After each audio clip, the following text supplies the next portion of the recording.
Hello, Love Wrestling. Welcome in. It is Thursday morning. It is time for another Firmly Inc. here on Love Wrestling. Drew is here. I am here. We are ready to go. Lots to talk about this morning. We have a whole massive weekend's worth of wrestling to go through. We got a Dynamite last night to talk about. Obviously, the stuff on Raw.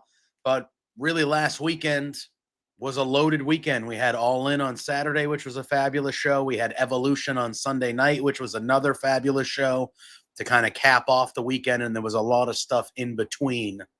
And I think today is a day to not beat around the bush and just kind of get right back into it. But first, before we do that, Drew, as always, how we doing, buddy? Good. We're good. There was a lot of wrestling to watch. I'm eager to talk about most of it. Yeah. Not all of it, but most of it. And yeah, what a 6-hour pay-per-view we had on Sunday. Saturday. Yeah, it was a good time. It was a good time.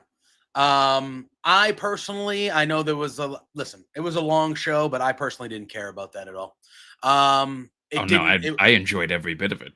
And that was the thing for me. Whether the show's 2 hours, 3 hours, 6 hours, 10 hours, if it's an enjoyable show and we're having a good time, I think that's all, and that's how I felt. Like it was a 6-hour show, but it didn't feel like I was watching a 6-hour show, if that makes sense. Like it didn't feel like it was that long, No, it didn't. It really didn't.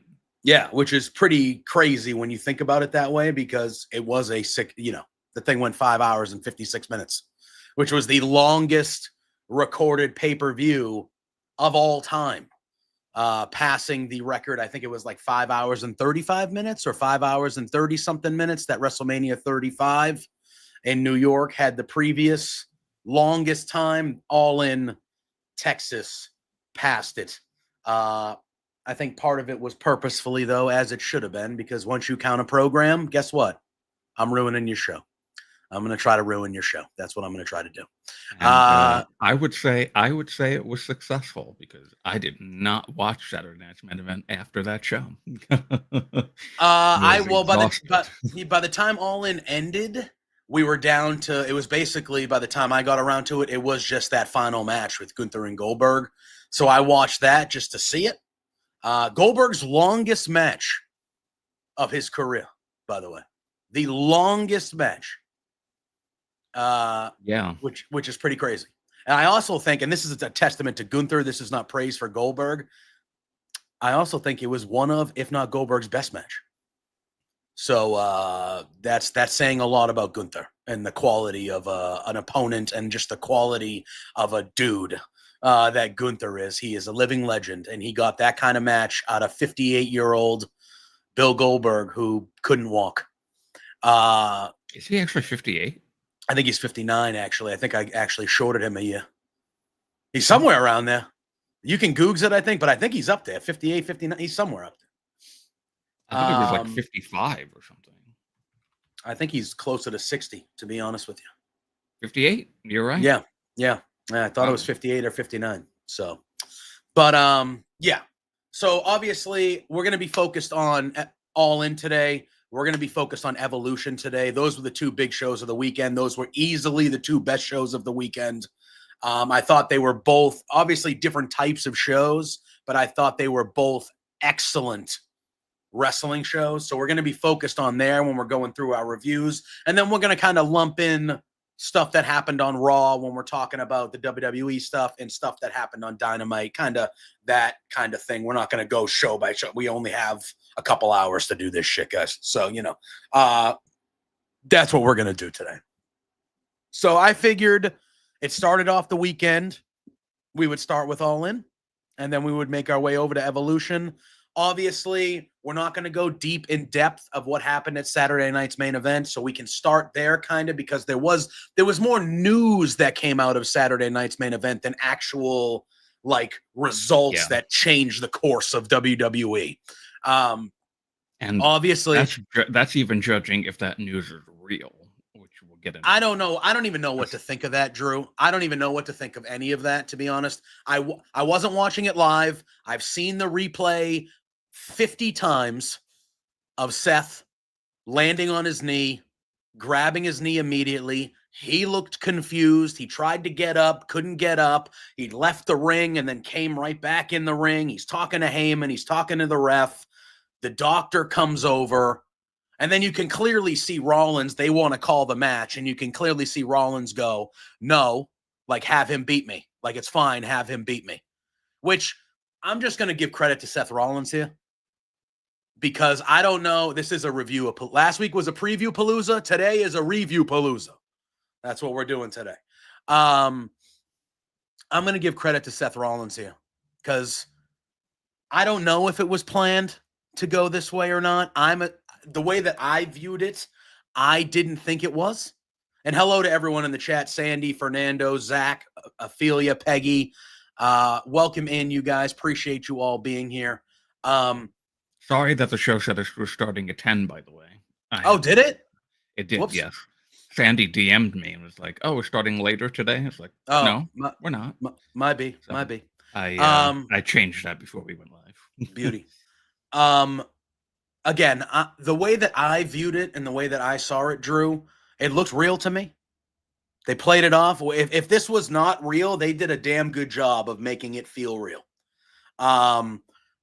It seemed legit to me. The confusion, Seth kind of talking to everybody the way he was talking. Obviously, we saw the footage from the fans afterwards of him being helped to the back. He was clearly pissed, swearing, and clearly upset and angry about it. He was a guest host on the Rich Eisen show yesterday, which is a sports show, and he briefly touched upon it, and he said, I know my body. I know this is going to keep me out for a bit, but I'm in good spirits. I have WrestleMania on my mind, which WrestleMania is a far time away.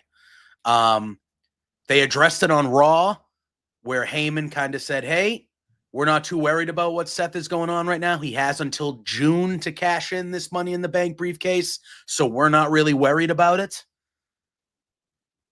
But then you had those reports, right? So he does a senton into the ring. Then he's going to do a backflip. He lands on his feet because LA Knight moves out of the way. He immediately clutches his knee.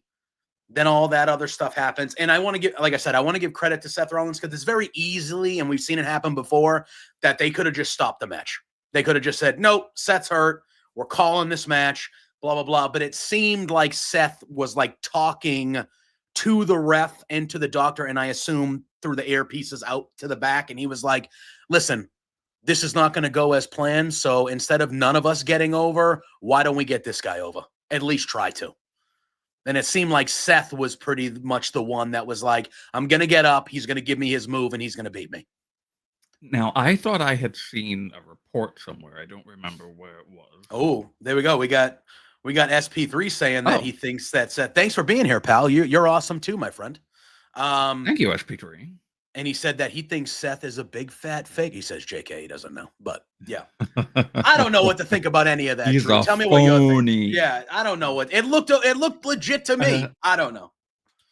I'm gonna say I kind of lean towards SP3 a little bit. I do feel like it's more of a chance of it not being real than real. And I'm gonna say I think it's because it's silly, but the whole reason of the weekend, anybody can say that it was just because they had to get Evolution done, and they had to do Great American Bash, but they didn't have to do it in this weekend that just passed. There were plenty of times where they could have did Evolution. There were plenty of times where they could have did Great American Bash. It was just a little too coincidental that they both got announced for the same weekend of All In. A little too coincidental. Yeah. Oh yeah. And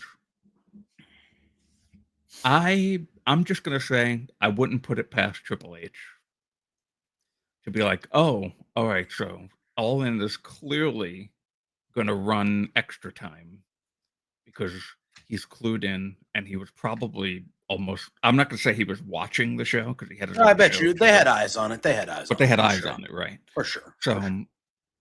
I'm not gonna say that they didn't go, all right, they're doing that on purpose. So why don't we do something interesting and make everybody think Seth Rollins is injured?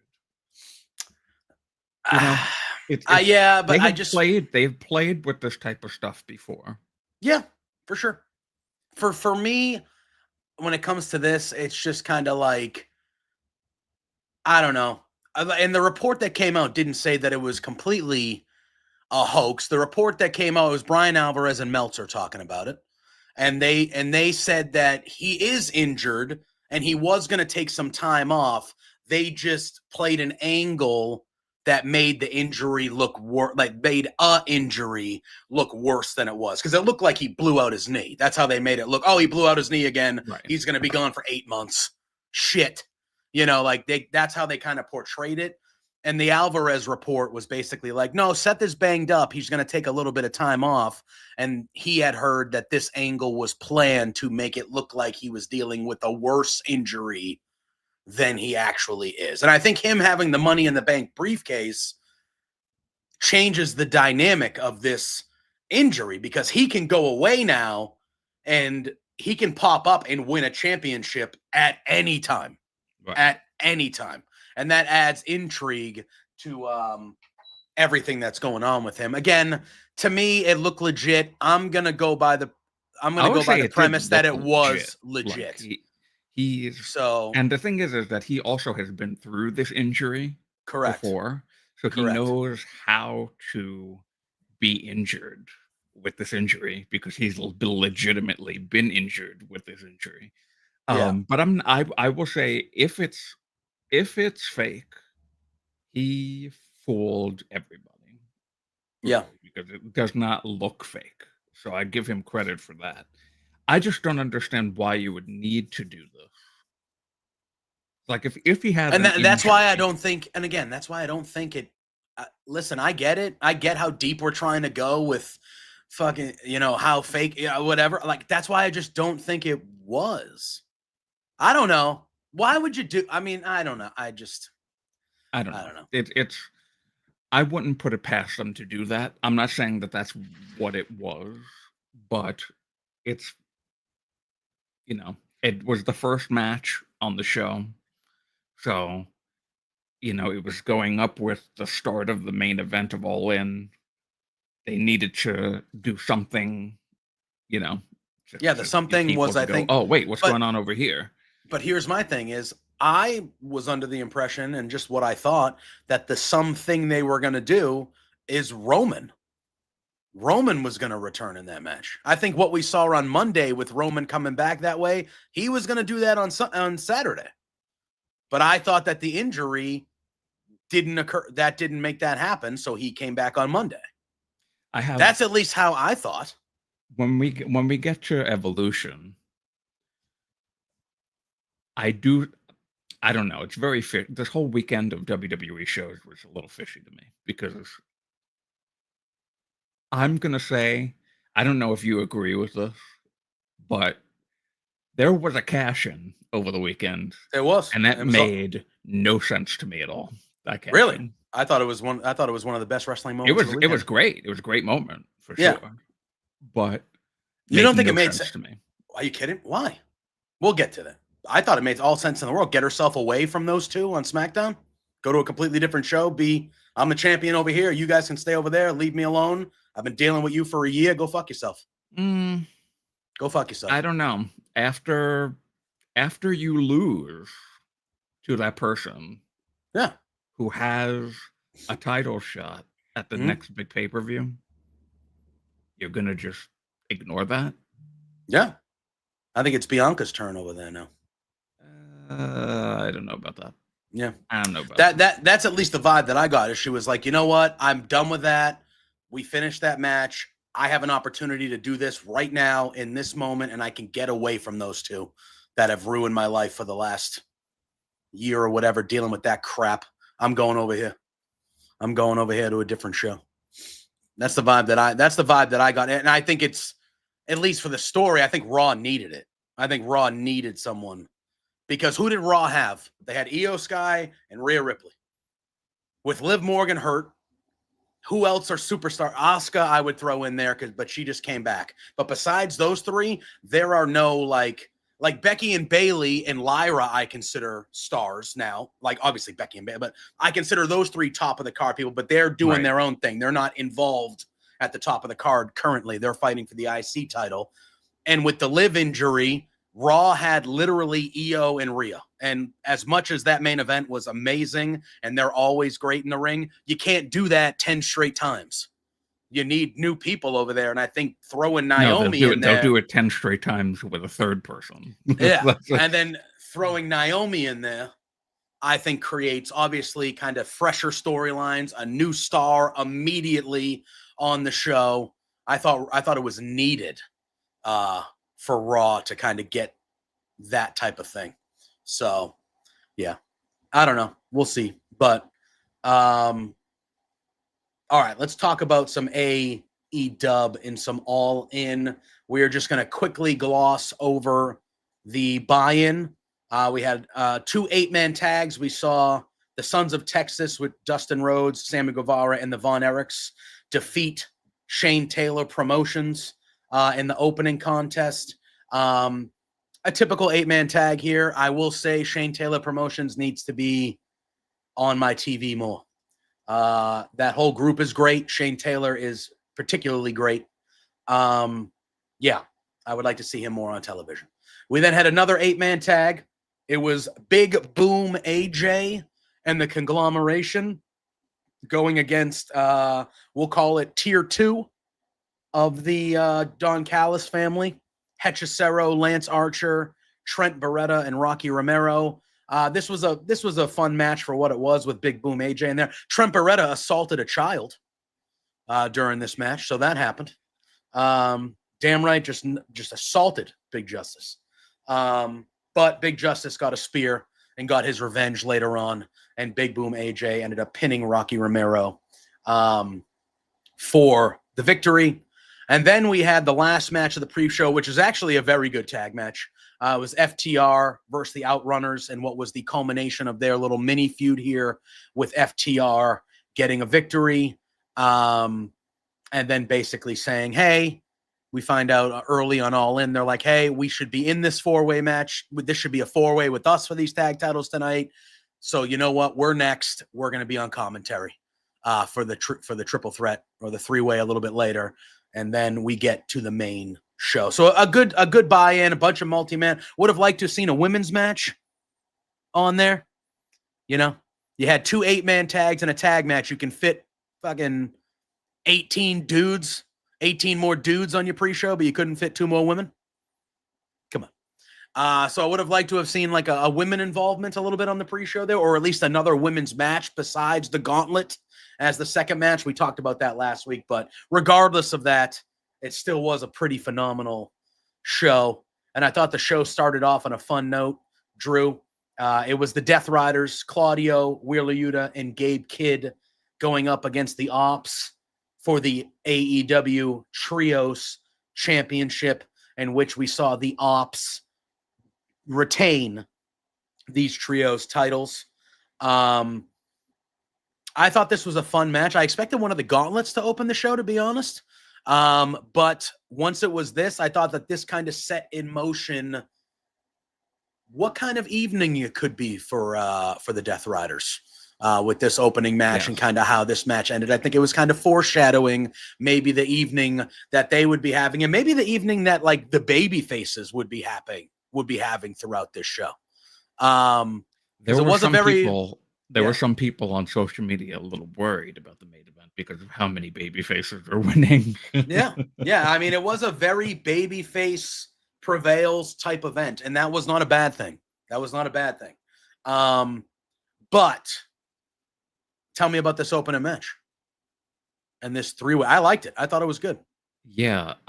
Gabe Kidd and Samoa Joe in a ring together. Yeah. I need more of that. Yep. Gabe Kidd and Powerhouse Hobbs in a ring together. I need more of that as well. He's got that, his thing is that he's a madman, and Gabe Kidd, and you can see it. And he actually, it's funny. I would say that he fit beautifully into the Death Riders. Oh yeah, he could have been in the Death Riders months ago. It didn't have to just be. I think it was right after Dynasty. Yeah, something like that. Double or Nothing. Yeah, he popped in somewhere. But yeah, he's been in very quickly. But he could have been in there from the start, and I would have believed it 100%. Very good match. I did expect the Ops to win, because I just sold the story of what was going to happen later. Yep. And I think now Samoa Joe they took out after the match. Well, yeah, after the match, the Death Riders attack everybody. Really, they do a neutralizer to Joe. They hit a pile driver on Shibata. They're hitting Hobbs with chair shots on the floor. And then they do the thing with the chair over the neck, and Claudio stomps on it with Joe, and they stretchered him out. So we saw Joe being taken out of the ringside area on a stretcher. So they did do an attack and kind of write Joe off for the rest of the evening. So that did happen after the match. Yeah. And I think that's true because he's filming. I would assume Twisted Metal too. I would assume the Twisted Metal show he's doing some promotion for, because I think the second season's coming out soon, I think. Yeah. So, or something of that nature or something like that. But yeah. So, yeah, but all in all, I thought it was a fun little opener to the show. And then it went right into the men's gauntlet, which was very enjoyable to me. Mark Briscoe and MJF started off the match, and this match had Ricochet, Bandito, Konosuke Takeshita, Mystico, Josh Alexander, Anthony Bowens, Roderick Strong, Brody King, Bandito, Kota Ibushi, Beast Mortos, Platinum Max Caster, and the surprise really of the gauntlet was the return of Rock Hard Juice Robinson, who clean shaven looked exactly like Bo Dallas. Yeah, I was gonna say Rock Hard Bo Dallas looked exactly like Bo Dallas, clean shaven, but very good to see Juice Robinson back. He has been missed with his energy and kind of everything he brings, and obviously he came back, and it looked like he's going to be. I don't know what's going to go on with him. I don't know if he's going to immediately kind of be with the Bucks again, or not the Bucks, the Guns again, or something like that. They did make an appearance on the show also. They did. So I don't know if they'll kind of do that again, or it looked like it was a new presentation and stuff like that for Juice. So maybe he'll do his own thing. I'm not sure, but really, really good to see Juice Robinson back. And this match was a lot of fun. I thought Mark Briscoe was the star of this match. Mark Briscoe has been really, and on Dynamite too, he cut a promo. He's being very serious now. It's not like jokey, fun Mark Briscoe, which I love that Mark Briscoe also. I'm not saying anything against that Mark Briscoe. No, Drew, I've been coming on here for a year telling everybody how much I love Mark Briscoe and how much every time he's on the screen, I have a good time. And this feud that he has done with MJF has leveled him up, in my opinion. Has leveled him up big time.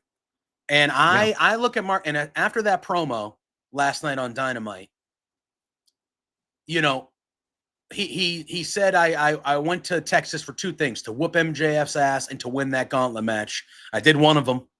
And the way that the match ended, Mark hit the J Driller on Roderick Strong, and it looked like he was going to win. And MJF slid in there, did the thing where you kind of throw the guy out, and MJF ended up getting the win. So he kind of stole it from Briscoe. And then we did see that promo last night, and it was it was weird because in that promo he said, "Yeah, them boys, you've only seen one side of them boys," and he was like, "But you invoked my brother's spirit out of me on Saturday, and now you're about to see the other side of them boys, the violence, the seriousness." And it felt like it was clearly Mark Briscoe, but it felt like that promo had a little J in him. Like it was a J style promo from Mark.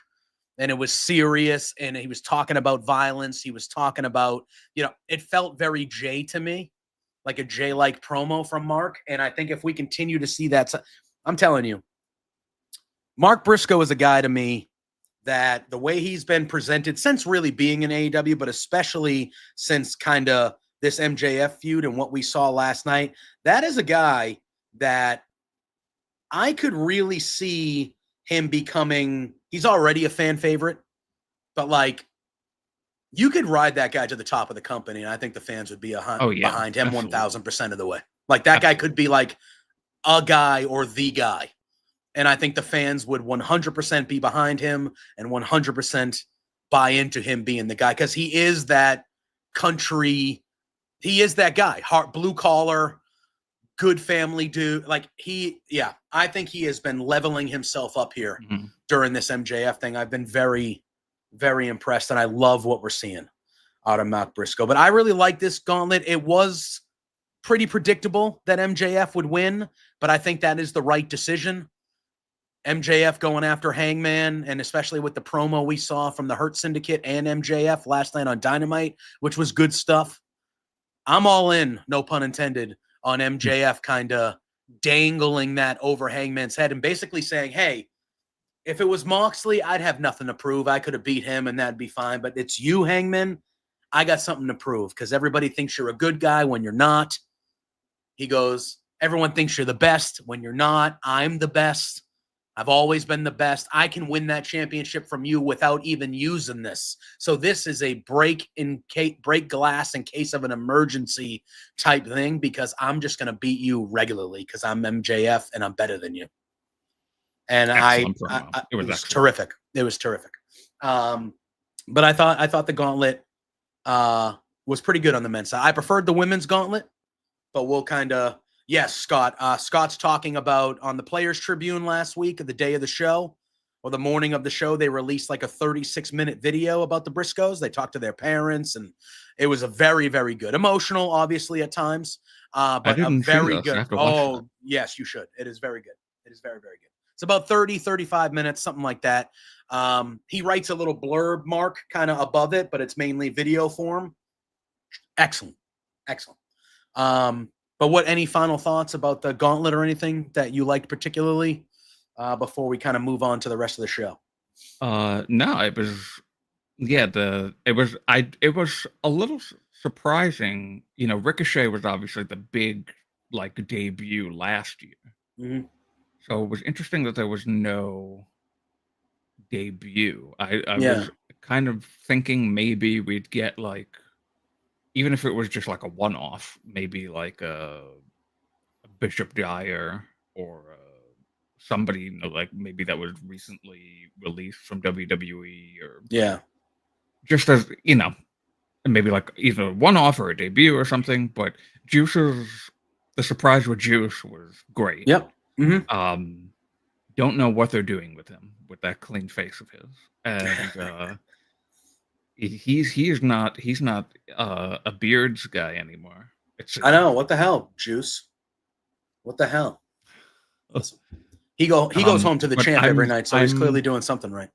I am very much liking the Gates of Agony pairing with Ricochet. I think that's a match made in heaven. That's perfect. It works very, very much so.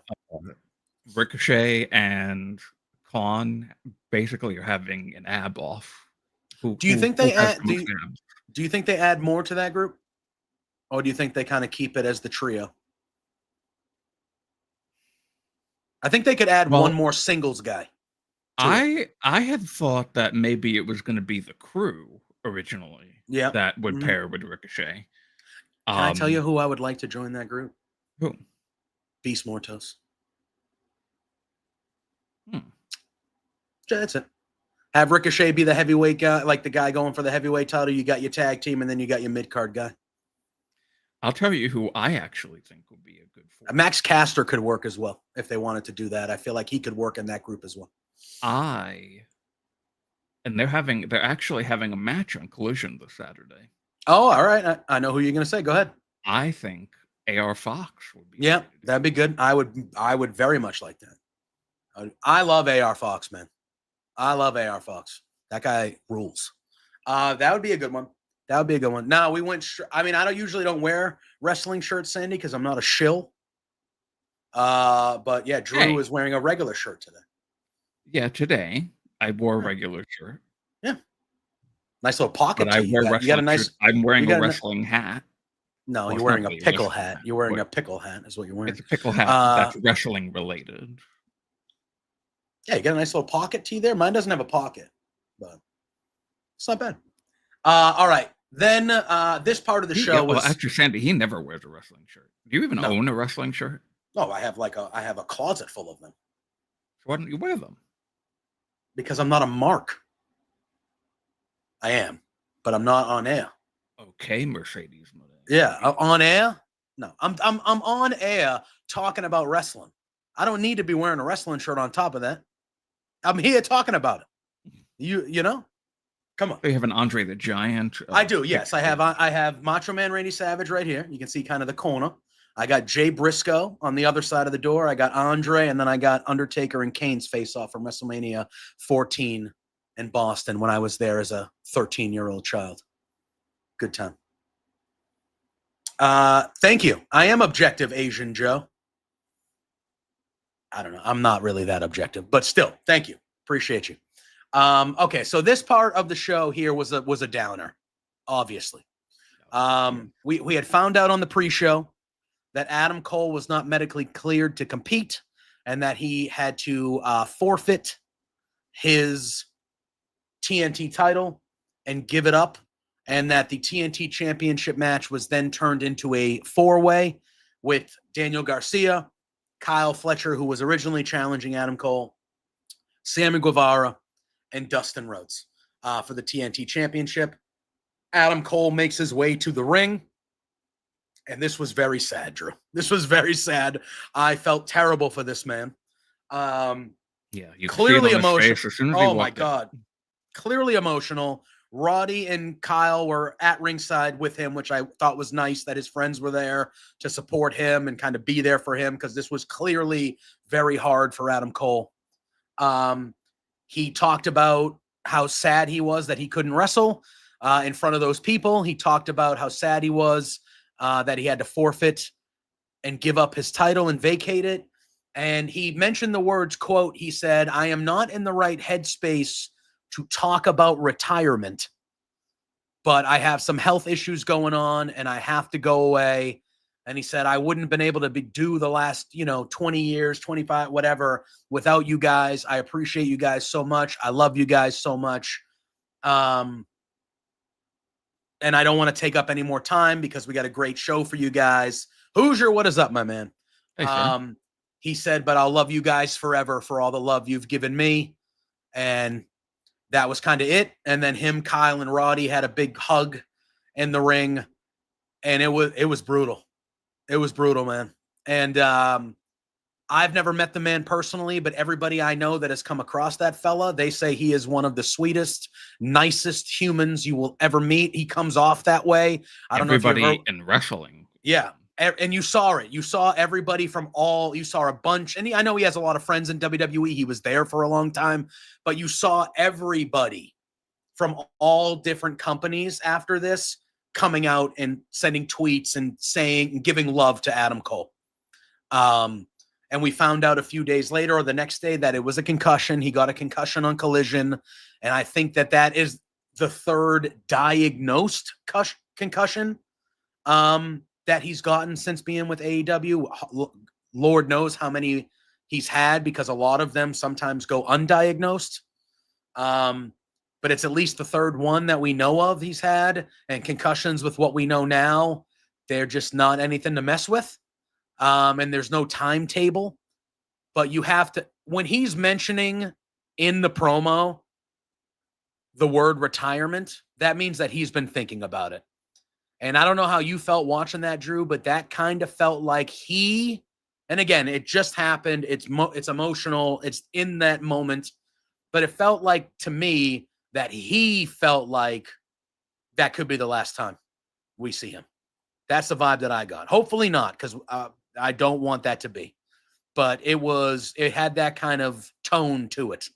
And it was brutal. And it killed the crowd. I don't think the crowd really got back into the show until the tag match after this. The crowd was clearly, as we all were, but it clearly brought everything down to a halt. No, I think, he's probably very, very concerned about that, which, of course, who wouldn't be when it's something that you love so much and it could be taken away from you, and not in the way that you would want it to be taken away from you. Bryan Danielson had to go through this. Adam Copeland had to go through this. Christian had to go through this at one point. Saraya had to go through this. Nikki Bella had to go through this. Yeah, it's not an. Yeah, go ahead. A lot of people, and more people even, had to be told, "Hey, listen, you're done. It's not the way that you want it. It's not how you want it to be done. But unfortunately, that's it. Because if you do one more move the wrong way, you ain't gonna walk again for the rest of your life." Yeah. So, and thankfully, all of the people that we mentioned were able to bounce back and were able to get back in the ring. So it's not like it's impossible. Mm-hmm. And that's what I was. Yeah. It might take. Sorry, finish your thought. Yeah. It's not like it's impossible because of all the people that we just mentioned. Nikki Bella was just in a match on Sunday. On Monday, actually. But it's probably going to take a while for him to be able to get in the ring again. Like it took them a couple of years. Yeah. It took Edge 9 years. It took Danielson almost 4. So this could be one. And Adam Cole's not he's a young guy. He's in his early to mid 30s. He's still young. He's not necessarily and wrestlers wrestle till their 50s now. So it's one. Yeah. So it's one of those things where it might be we don't see Adam Cole for a long time, but if he has to take a year, 2 years, how many years off? Like you said, everybody that we had mentioned there, they all eventually were able to come back with the advancements we have with, medicine and just concussion knowledge and things like that. They were all able to come back. So hopefully it's one of those scenarios where, that isn't the last time we see Adam Cole, but it was a very somber thing that happened before this. And then, and I felt bad for these 4 guys because I actually thought they put on a pretty good match in this 4-way. I am not going to listen. I have to preface this because I don't want this to come off. There you go. He had a back injury though, so it was a little bit different than head stuff. Head stuff is back injuries are serious. All injuries are serious, but his was a back. The brain stuff is a little different to me than a back injury. But yeah, people have to. Sometimes you have to. Anything that involves the spine. Yeah, spine, neck, head. That's a brain, different spine, thing. Neck. Those 3 things are the you break an arm, you can come back from that. You break a leg, you can come back from that. You cannot come back from brain damage. Yes, correct. There's no way to get around that, And so, so when we start talking, and it's a shame because Kevin Owens is dealing with it now. It's a shame that there's those 2 guys who are best friends in real life came up through Ring of Honor and all that stuff together. They were in WWE together. They're both dealing with these potentially career-altering or career-ending things, and they're 2 of the nicest, most down-to-earth guys in the business. Everybody loves them, so we hope nothing but the best for both. It's just it's a shame. It's a shame, really.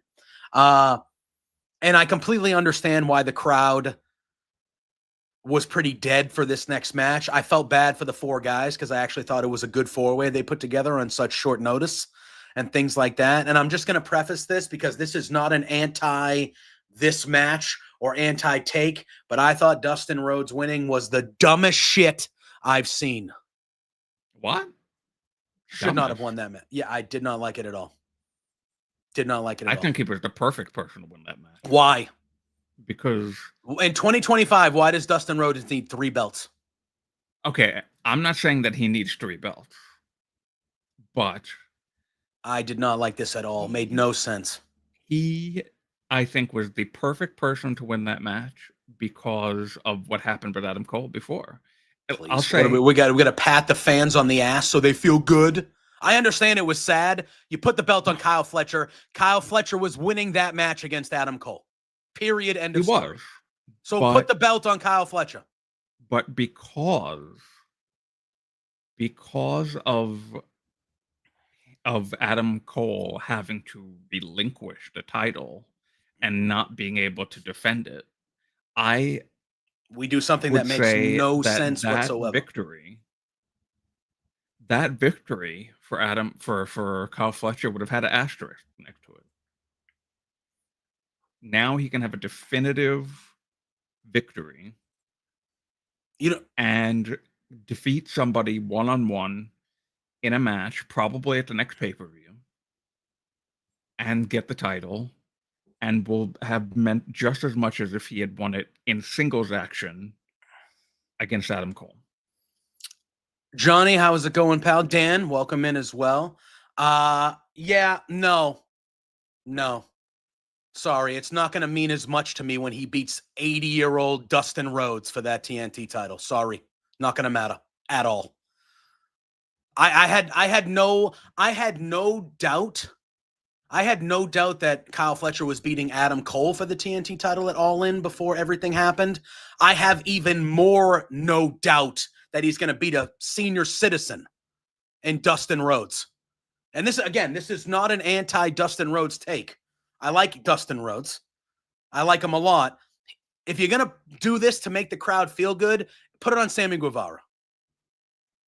Because at least Kyle Fletcher going to feel good. Okay, but at least Sammy Guevara versus Kyle Fletcher is a match that I would be excited to see.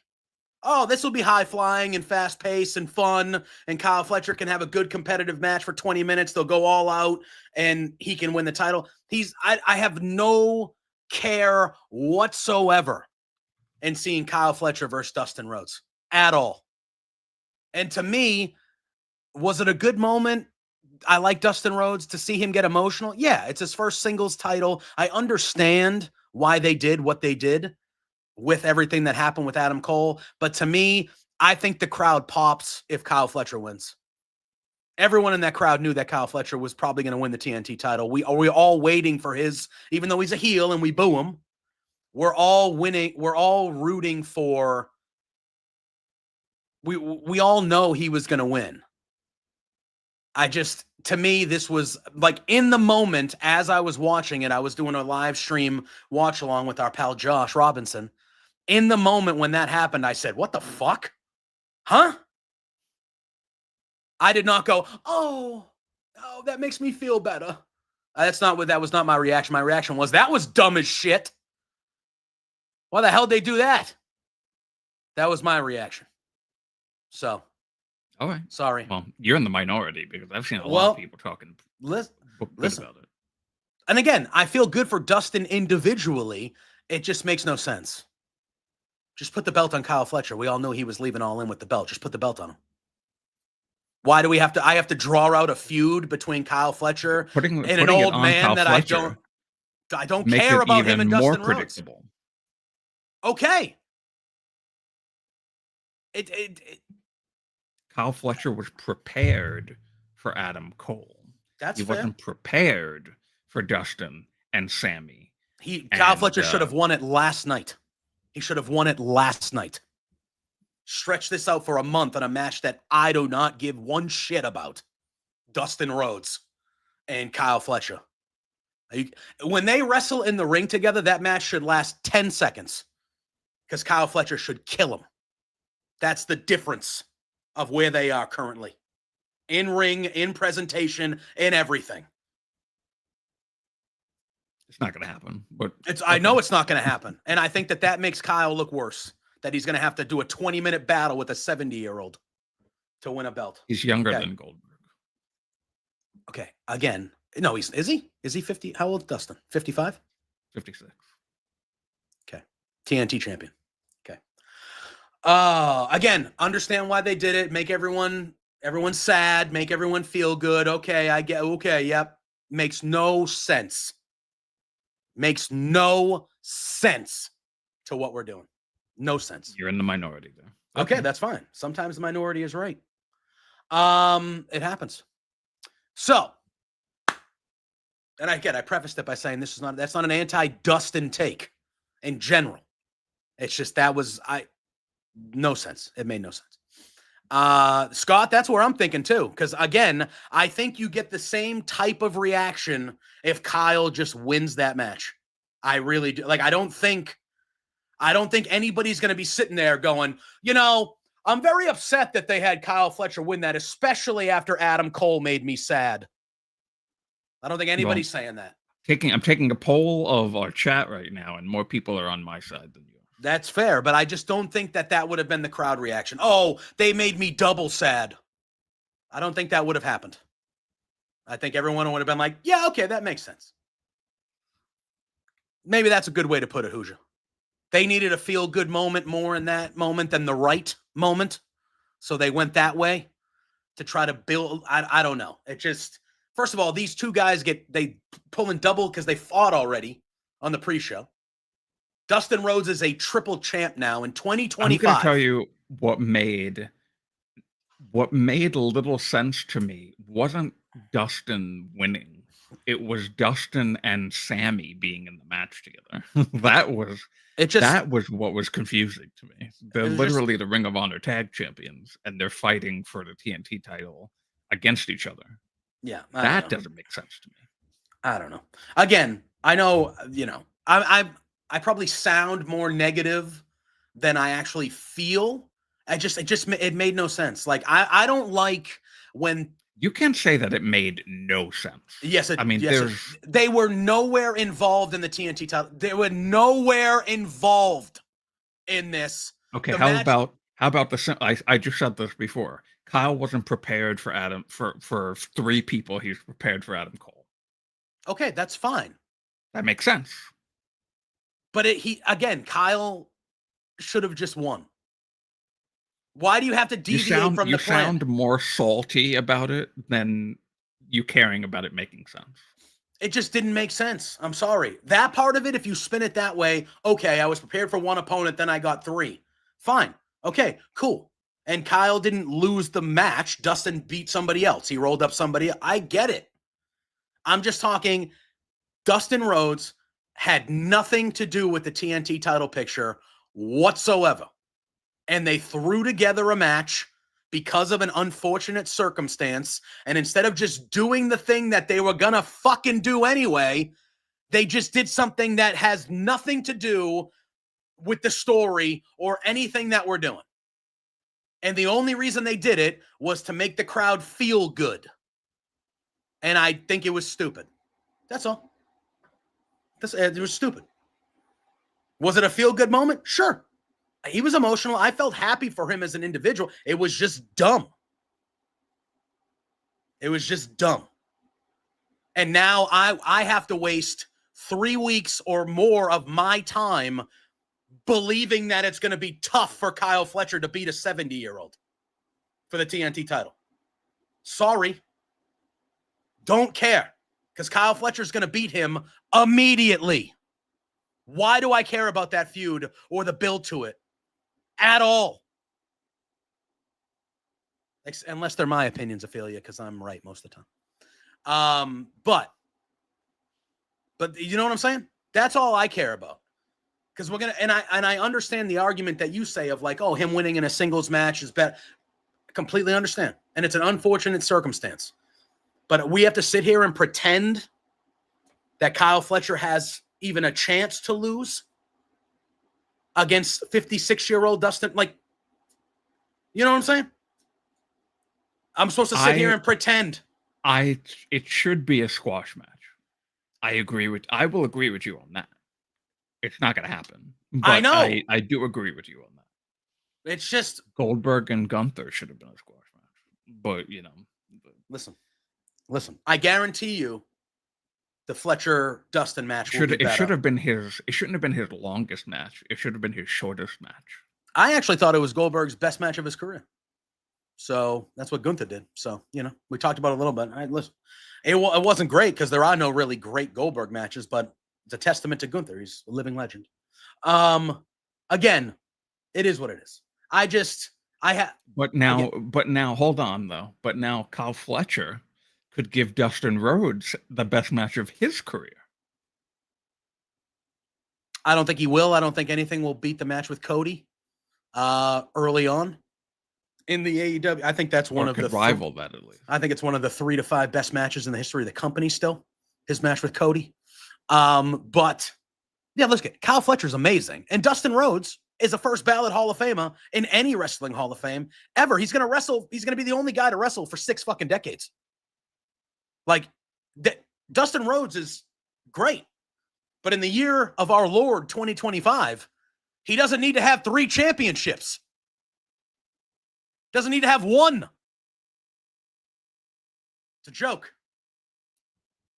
Anyway, we then got to one of the best damn tag matches you will ever see in your life.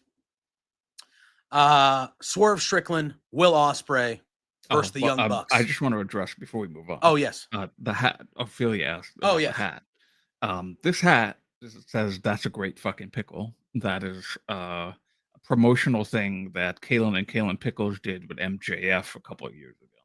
Now, isn't it funny? And actually, though? They have another promotion right now, actually, with him on pickle jars from them. They are delicious pickles, and I highly recommend them.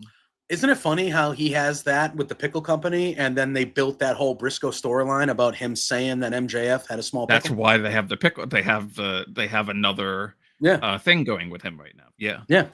Clever. Actually. It's almost like MJF planned it that way because he has a pickle sponsorship. There we go. Bread and butter, delicious. I love a bread and butter pickle. Prefer the dill always, but the bread and butter, very good. Do you prefer dill? I prefer dill. I'm a dill pickle man. There you go. So you get the best of both worlds.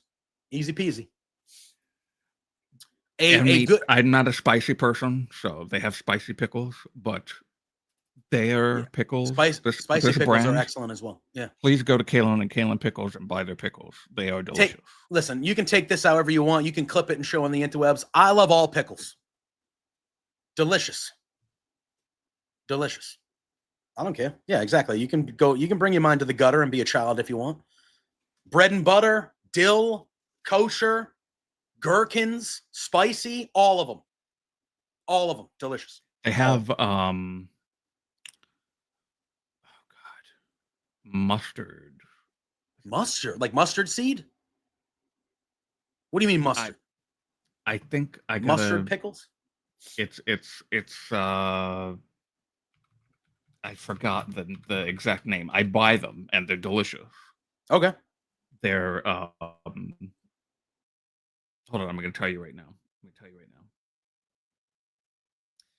They are honey mustard. Yes, the honey mustard pickles. That'll be fun. Oh yeah, delicious. I love every pickle brand. Yeah, I love it. Yeah, they're amazing. So this is not sponsored. I'm just saying, Kalen and Kalen Pickles, delicious. Go to the website, buy the pickles, amazing. Let's move on. This tag match. Swerve and Will Ospreay versus the Young Bucks. Obviously, if Swerve and Will win, the Young Bucks will lose their EVP's role. And if the Young Bucks win, Swerve and Ospreay cannot challenge for the AEW World title for a whole calendar year. I felt like this is when the crowd officially got back into this event, and with good reason, because this tag match was spectacular, Drew. Who's your? What? I'm with you on that, pal. Oh, the fried to it? Oh, yeah. This tag match was incredible. Let me just say, before we get into the meat of this whole thing. No, you can go. I was actually going to let you kind of just take the lead on this one, but I thought this match was... This was the second match of the night for me. Oh, I have it as my 1, but it's 1 and 1A. It's 1 and 1A for me.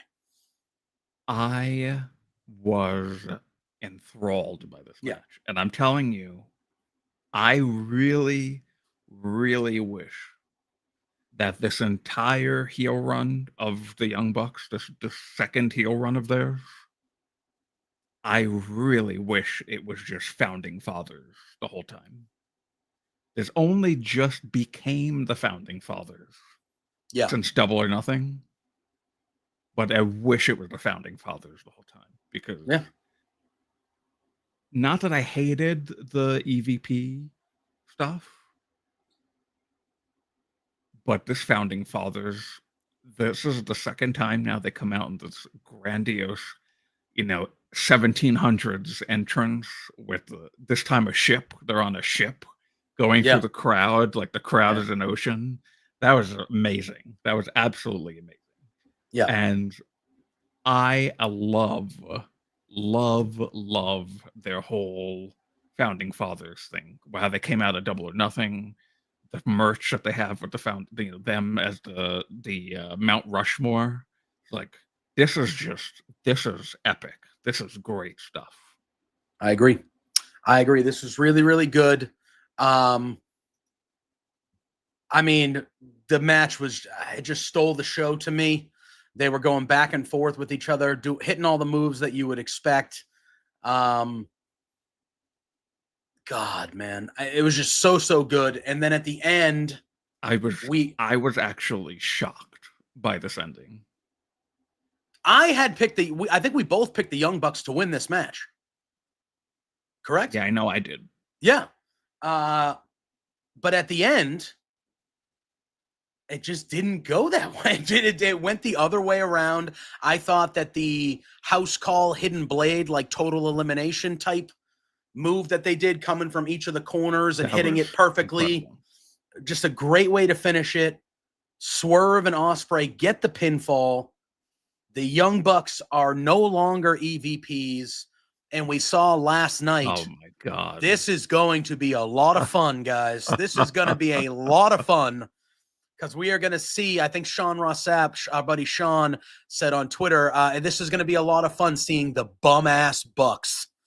And I think that's what it is. We show them coming up to the arena, and they don't have their founding fathers limo, obviously, as Swerve crushed that, but they show up in a very environmental-friendly Uber, look like an Uber X of sorts. They're getting their own luggage. They're like, why are you filming us? Why are you filming us? We see later on in Dynamite, they're going down to their locker room, and it's in the doldrums in the basement of the building. And Renee is giving them some shit and stuff like that. And everybody, there is no love lost with these guys. No, and everyone, I think Justin Roberts, the way that he announced them last night in that 8-man they were in, like. The no pyro, and they got like the Windows Comic 6 Sans, Comic Sans fucking dude. It was amazing. Oh, it's going to be so good. They are going to eat so much shit from everybody for the next couple months, and that they're going to make it great because they're just like those guys. Man, it's going to be a fun time, dude. That was a lot of that fallout, and Ophelia said it earlier. That fallout last night, which was just the start, was funny as that was a great time. Ricochet and the Gates of Agony walked by at one point. Yeah, just like, and they're laughing at him. I don't remember. It was Matt. He goes, "We teamed up like 2 weeks ago, man. Come on, come on." And by the way, Gates of Agony looking fresh as hell. The vests and the slacks and everything. That's going to be a great group. I can't wait to see the three of them in the ring together. Yeah, I'm not going to talk about this, but anybody who likes their steak more than medium. Sociopaths. So steaks are medium or under, all right? You want medium well, have a burger. What's wrong with you? Anyway, continue. Where did steak? Well, Asian Joe said that he can't trust Sean's takes anymore because he says he likes his steak medium well, and that is just a crime against humanity. And then Maria said medium well steaks are delicious, and I said no, they are not. It's medium rare or medium, guys. What are we doing? A steak? A steak. If there is well in any of your answer with the steak, I am moving to another table. I'm not sitting with you. I mean, I could eat a medium well steak. Don't get me wrong. I could. Haven't eaten meat for like at least 10 years. Well, so this kind of meat. Don't eat steaks at all. But when I did, I was kind of like medium to medium well. I could eat medium well also. I think medium well is better on a burger for sure. 100%. Medium well burger every time. Medium or medium rare on the steaks. Now the rare, you're not rare. Medium rare. Medium rare. Something rare is a no for me. There are people that will go to their grave telling you that the only way to eat a steak is rare. Go to their grave. And they're going to go to their grave early as a result. But no. But anyway, I was never a rare person. Enough steak talk. What? Now I know you haven't eaten meat in a while. Did you have a favorite cut of steak when you were eating meat back in the day? Sirloin, 100%. Oh, you're a sirloin guy. Oh yeah. Okay, I like a ribeye. I like a ribeye. I'm a good ribeye guy. New York sirloin though, or New York strip. Good too. But I like a ribeye. Anyway, I digress. That tag match ruled. Listen, if you order well done, I might not talk to you ever again. So that's just like if I was on a date or out with somebody and we were getting steaks and they ordered a well done steak, that relationship is over in that moment. It's over. Anyway, I digress. The best meat, period, is a brisket, though. Oh, yeah. So we have 20 minutes from where I sit. We have a barbecue place. It's called the Rusty Can. Perfect name for a fucking barbecue. The Rusty Can, dude. And they have the typical barbecue fare, but then they have porterhouses are good too. I like but I'm a ribeye guy. They have a blackboard every day where they do their specials, and they make like things you don't normally like. They have a brisket bomb, which is a steak and cheese bomb, but with brisket. Ooh. They have a brisket, egg and cheese breakfast sandwich with spicy mayo oh my fucking God, dude. And they do it's fucking. You may have to go get that. If you come to my area, we'll go there. And on Thursday, I mean, I can't eat it, but yeah, I'll eat it in front of you. You can just watch me eat it. And then on Thursdays, they have nachos days where you can have brisket on top of your nachos, and they make it comes in a pizza box, the nachos, and you can, oh my God, it's incredible. Anyway, I digress. But if you're ever in the New England area, I'm not joking. They have the best barbecue. I have been to Texas and had barbecue. I have been to Tennessee and had barbecue. Delicious. Some of the best you'll ever eat. I would put the Rusty Can up against any barbecue I've had anywhere. Their brisket, wow. I could drown in it. Anyway, okay. It was time for the women's gauntlet. And again, I thought both gauntlets were good, but I enjoyed the women's more. I thought the women's gauntlet was better for me. A cookout? Is that like a chain of? Is that like the name of a restaurant? No, cookout is like a barbecue. Yeah, but he said y'all got a cookout. Like I've had cookouts before. I don't know what that means. Y'all got a cookout? Oh, yeah. Maybe he means that. Sounds like he's like cookout. Is it like a specific thing? Yeah. But anyway, we had this women's gauntlet match. Chris Statlander and Megan Bain were the first two competitors, and those were the only two competitors we knew were in this match.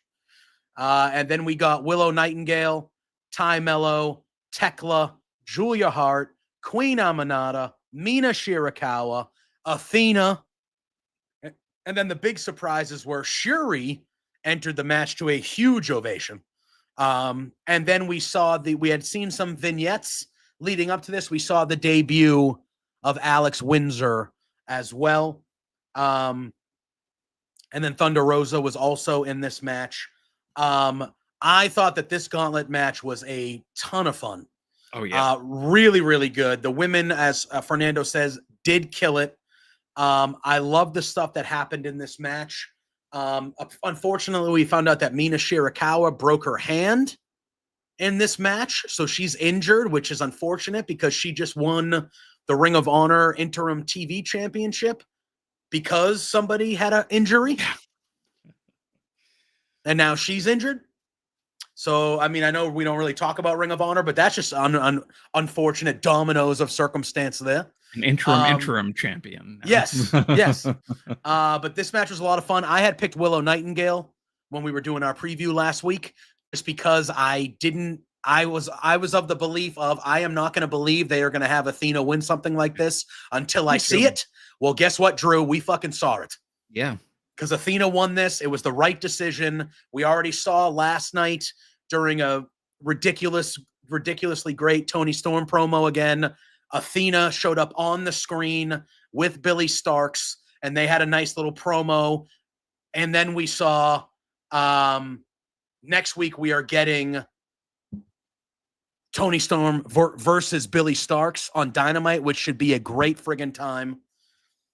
I loved it. I love the gauntlet. I thought it was my preferred gauntlet of the two. I agree with Asian Joe. It was much more unpredictable than the men's, which I think made it feel that way for me. This was really fun. I was still pulling for Willow, but Athena winning was a great moment for her in that atmosphere, in her home area. The crowd wanted it, and I thought they made the right decision by giving it to Athena. And I think Athena can beat Toni for that title. I really do. I think she's going to get to 1,000 days as the Ring of Honor champion, because at this point, why wouldn't you get her to 1,000 days? And I don't know when she's going to cash in that. It seemed like her and Billy, she had circled the date that we didn't see in that promo last night. I don't know when that is. Maybe Forbidden Door, yeah, I don't know. All out, maybe.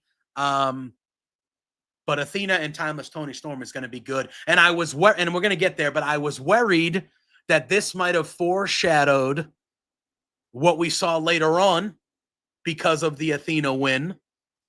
Around the ballpark. I love that. Yeah, I love that idea. There's an event on her 1,000 days. Yeah, so I expect her to get to 1,000 days and probably surpass 1,000 days. But yeah, and I thought, oh, well, Athena won, so that must mean that somebody else is winning later. But I liked it, Drew. I liked it a lot. And it was cool to see Shuri there. I know of her, but I have not seen or know much about her. But I know... You're talking to the wrong person about that. Yeah. I know as much as you. I know that a lot of people have been waiting for her and Athena to kind of fight again, as they had a classic in a different company not too long ago. So good stuff right there. Then it was time for the three-way for the tag titles. FTR was at commentary for this. This match was pretty good, but it was really what happened after the match that was kind of the standout here. It was Jet Speed. It was the Patriarchy. It was the Hurt Syndicate. I thought this match was pretty good. It was competitive. I thought there were times where I felt like the Hurt Syndicate could lose. Wait, who got injured? Ty? Who got injured? Scott. Sure. Or Shuri? I hope not. But I thought this match was pretty good. But towards the end of this match, Christian Cage was kind of thrown into FTR, which kind of created, first of all, Tony Schiavone just being so pissed that he has to sit next to FTR this whole match. And FTR just being these cocky pricks to Tony. And just a thing of beauty. And so Hurt Syndicate end up retaining. Bobby Lashley hits a spear and they retain. But right before the spear, Christian Cage got tossed into FTR, which pissed them off. Oh, Sherry, that stinks. I didn't read or hear anything about that. But if that is true, that stinks. So after the match, FTR slides into the ring. They're barking at Christian for kind of They're blaming him for getting thrown into them, basically. And they're barking at Christian. And Christian is really trying to get the patriarchy out of there. He's like, we're not messing with them. We have no business with them. We're leaving. And he starts to leave. And as he starts to leave, Mina Shirakawa got hurt. I thought that was the one that got hurt. She broke her hand. As Christian was backing down and starting to leave, we saw Nick Wayne grab Christian and he hits him with an unprettier. And FTR's reaction was awesome. They were like, they were like all shocked, but like, hey, all right, rock and roll. And they were like, whoa, shit. And they start encouraging Nick Wayne. They go and grab some chairs. They're setting up to do a concerto. And then all of a sudden, you think you know me. And Adam Copeland makes his triumphant return. And Adam Copeland runs side to side on the stage doing his best Jeff Hardy impersonate. What are you doing? Well, he explained it on I get it. They could have given Christian 10 concertos before Adam Copeland he would have been okay with that. Apparently. So he gets down to the ring. They all run out. He has Spike with him, so everyone kind of runs out.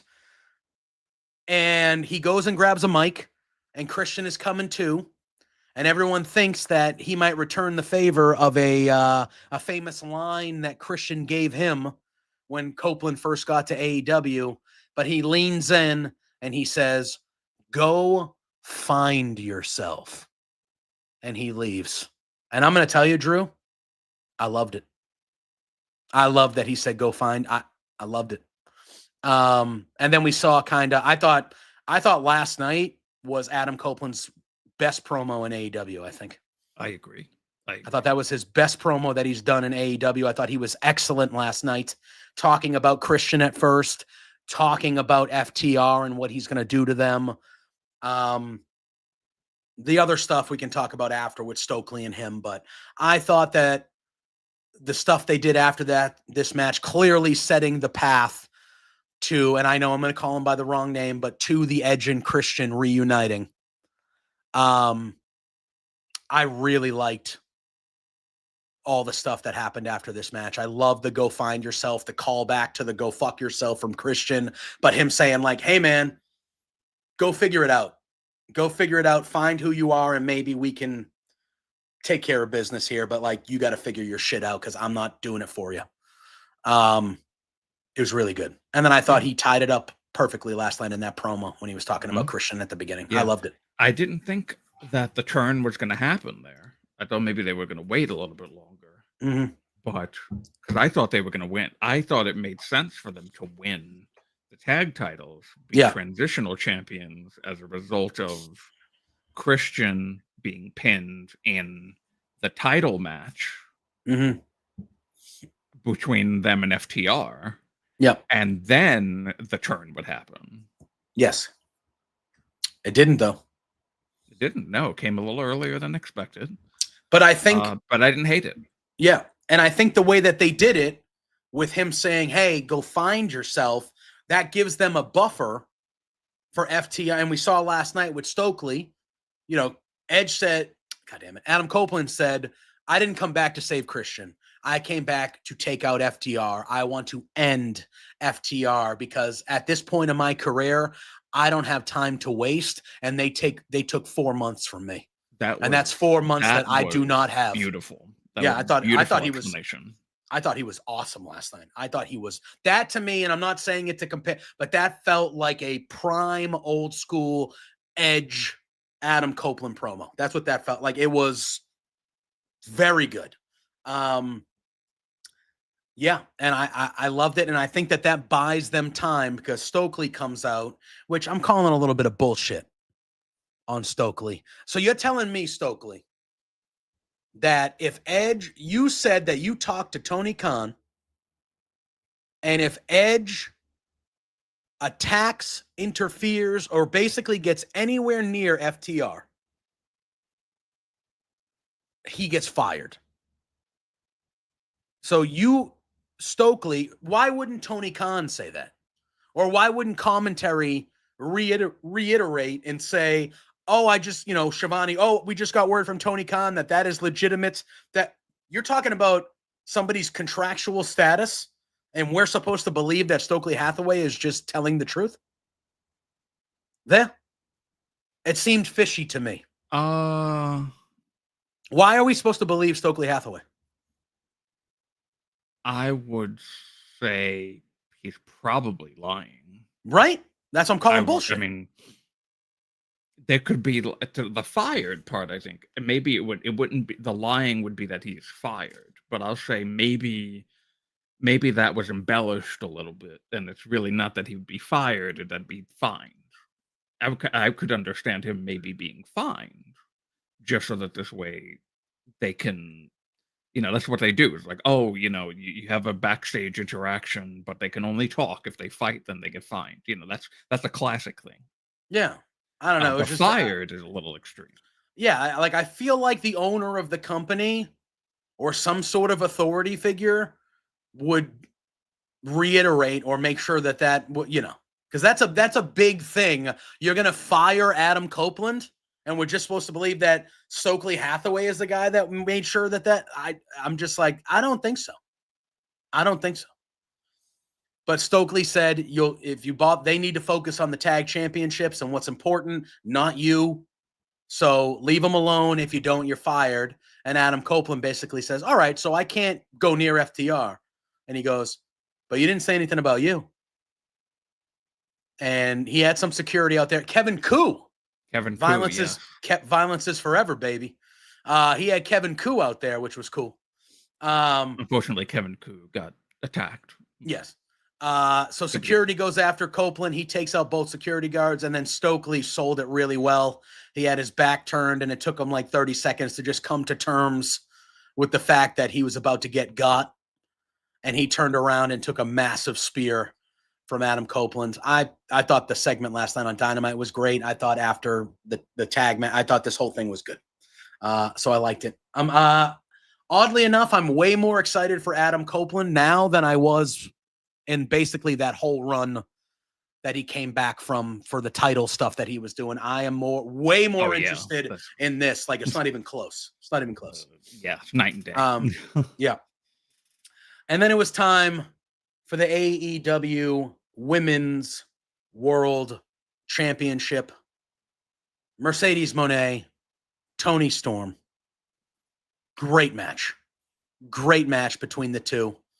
I'm very happy about how this match ended. I thought it was the right call. I know a lot of people thought it was going to go the other way. I was pretty steadfast that I felt like at some point we should start the demise of Mercedes. And I feel like this is the start of her kind of crumbling and having to rebuild herself back up to that championship, especially if Athena has it by the time we get there. You have heel Athena as the AEW champion, and Mercedes kind of builds herself back up as a babyface to win the title. I mean, that's a good story to tell, Drew, if they want to go. Scott, this was my 1A. I thought this and the tag match were 1 and 1A for me. Yeah, I thought the best story of the night was the main event. Clearly the best story. But as far as matches go, these were my two best matches. Were this and the tag match. I thought from like an actual like match standpoint that these were the two best wrestling matches on the show. This was really good. We saw at one point later on in this match, we saw Toni Storm do not one, not two, but 3 Storm Zeros in a row, rolling Storm Zeros to Mercedes, and Mercedes kicked out still. And in that moment, I was like, well, Mercedes is definitely winning then. This definitely happening. But it was really good. Mercedes, the Super Storm Zero. Yes, Mercedes locked in a couple different statement makers in this match as well that Toni was able to escape from. Really, really good. I thought there were parts of this match where it looked like both women were definitely going to win, and they didn't. But at the end, it was the Avalanche Storm Zero, and Toni Storm ends the singles undefeated streak of Mercedes Moné, and she retains the AEW World Championship. Fabulous match. Loved it a lot. And I think Tony retaining was the right choice. Yeah, it wasn't what we expected to happen. We both predicted Mercedes, I believe, to win, right? Yep. No, I picked Tony. Oh, you picked Tony? Okay. Yeah. The better story, clearly, as we had both said last week, was Tony retaining and Mercedes got, starting. We did not see her on Dynamite. Yeah, all those creative control marks out there losing their minds. It's a real bad weekend for those Becky Hogan and Mercedes control. Real bad weekend for them, huh? Real bad weekend. But anyway, continue. Yeah, so I'm very eager to see. I guess it could potentially be in a similar vein to the EVPs losing and then them starting their spiral. I'm very eager to see Mercedes spiral because now she's got 6 titles, or 5, technically 5 titles, that she will start losing. And then at the end, I think they did this with FTR also, because FTR, oh no, not FTR. Well, FTR had, but they were baby faces, though they weren't heels. Kenny Omega was a belt collector, and then one by one lost the AEW title, lost the Impact title, lost the AAA title, and I think he had another title too. Yep. And it led to the spiral that led to the split with Don Callis, and I'm excited to see what they do with Mercedes. Yeah, I am too. I just thought that this was really, really, really good. Tony said in her promo last night, she was like, we set out what we wanted to accomplish. And I think that was to have one of the best women's matches of the year. And I think they did that.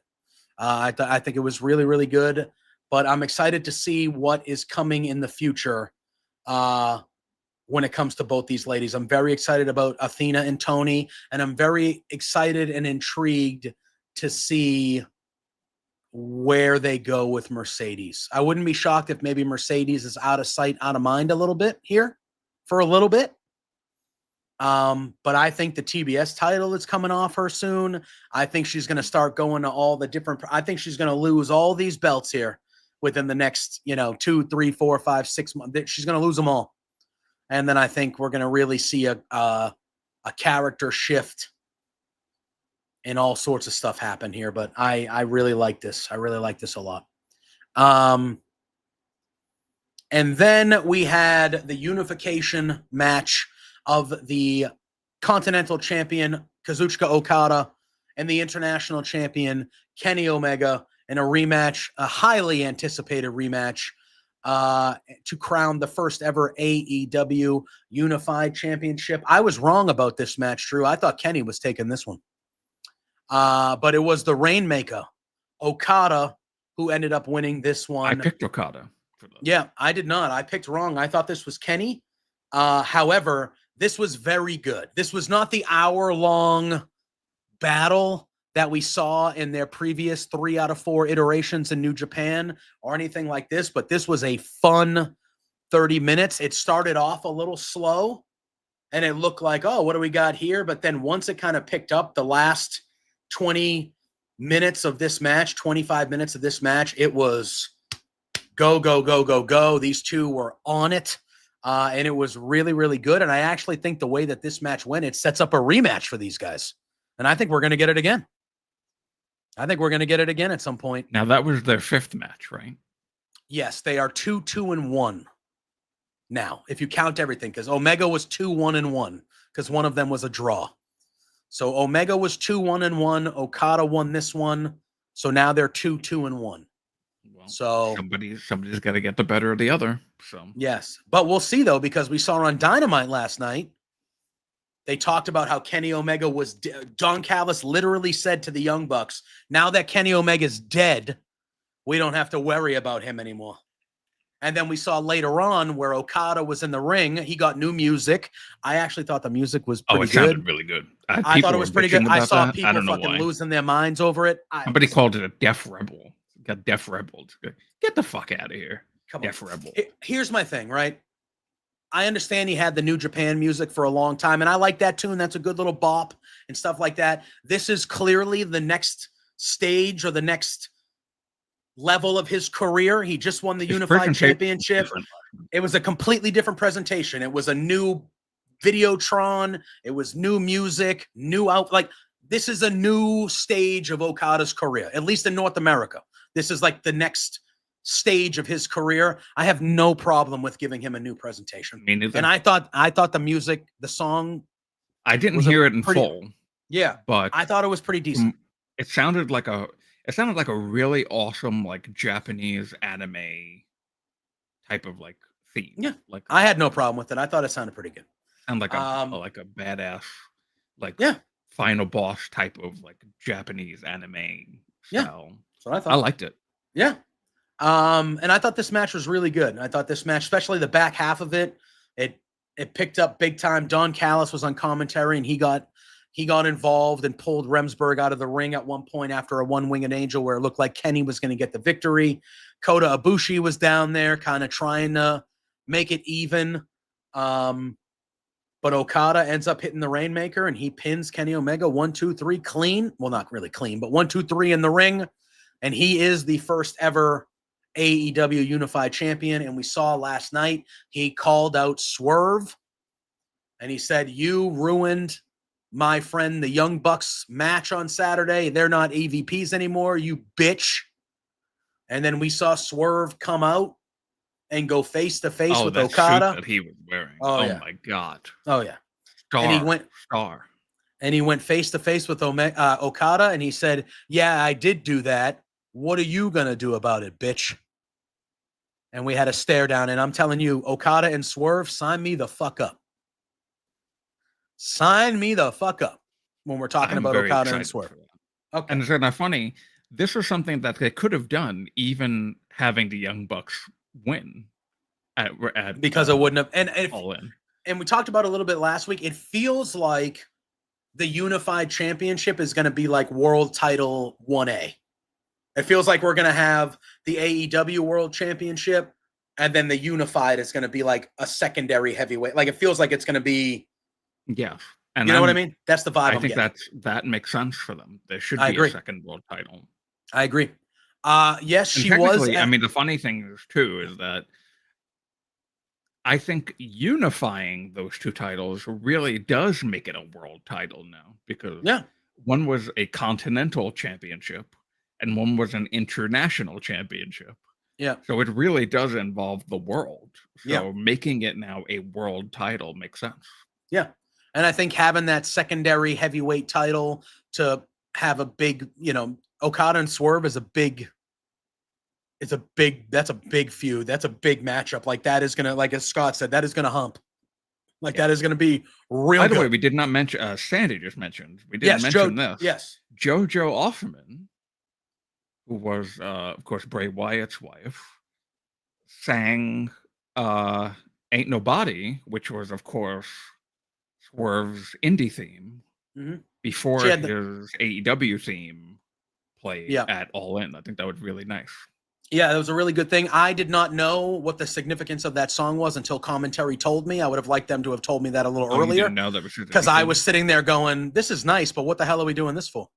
What does this song have to do with anything?" Because I had no idea. Was an indie theme?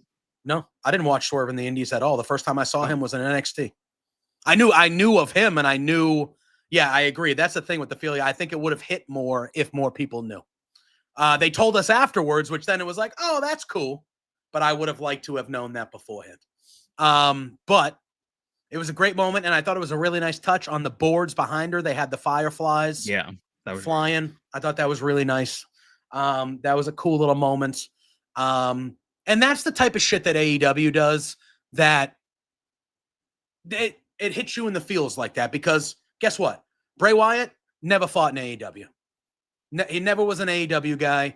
Obviously, things like that So I feel like including the fireflies and kind of having the firefly symbol at the end when she finished, it's things like that AEW does that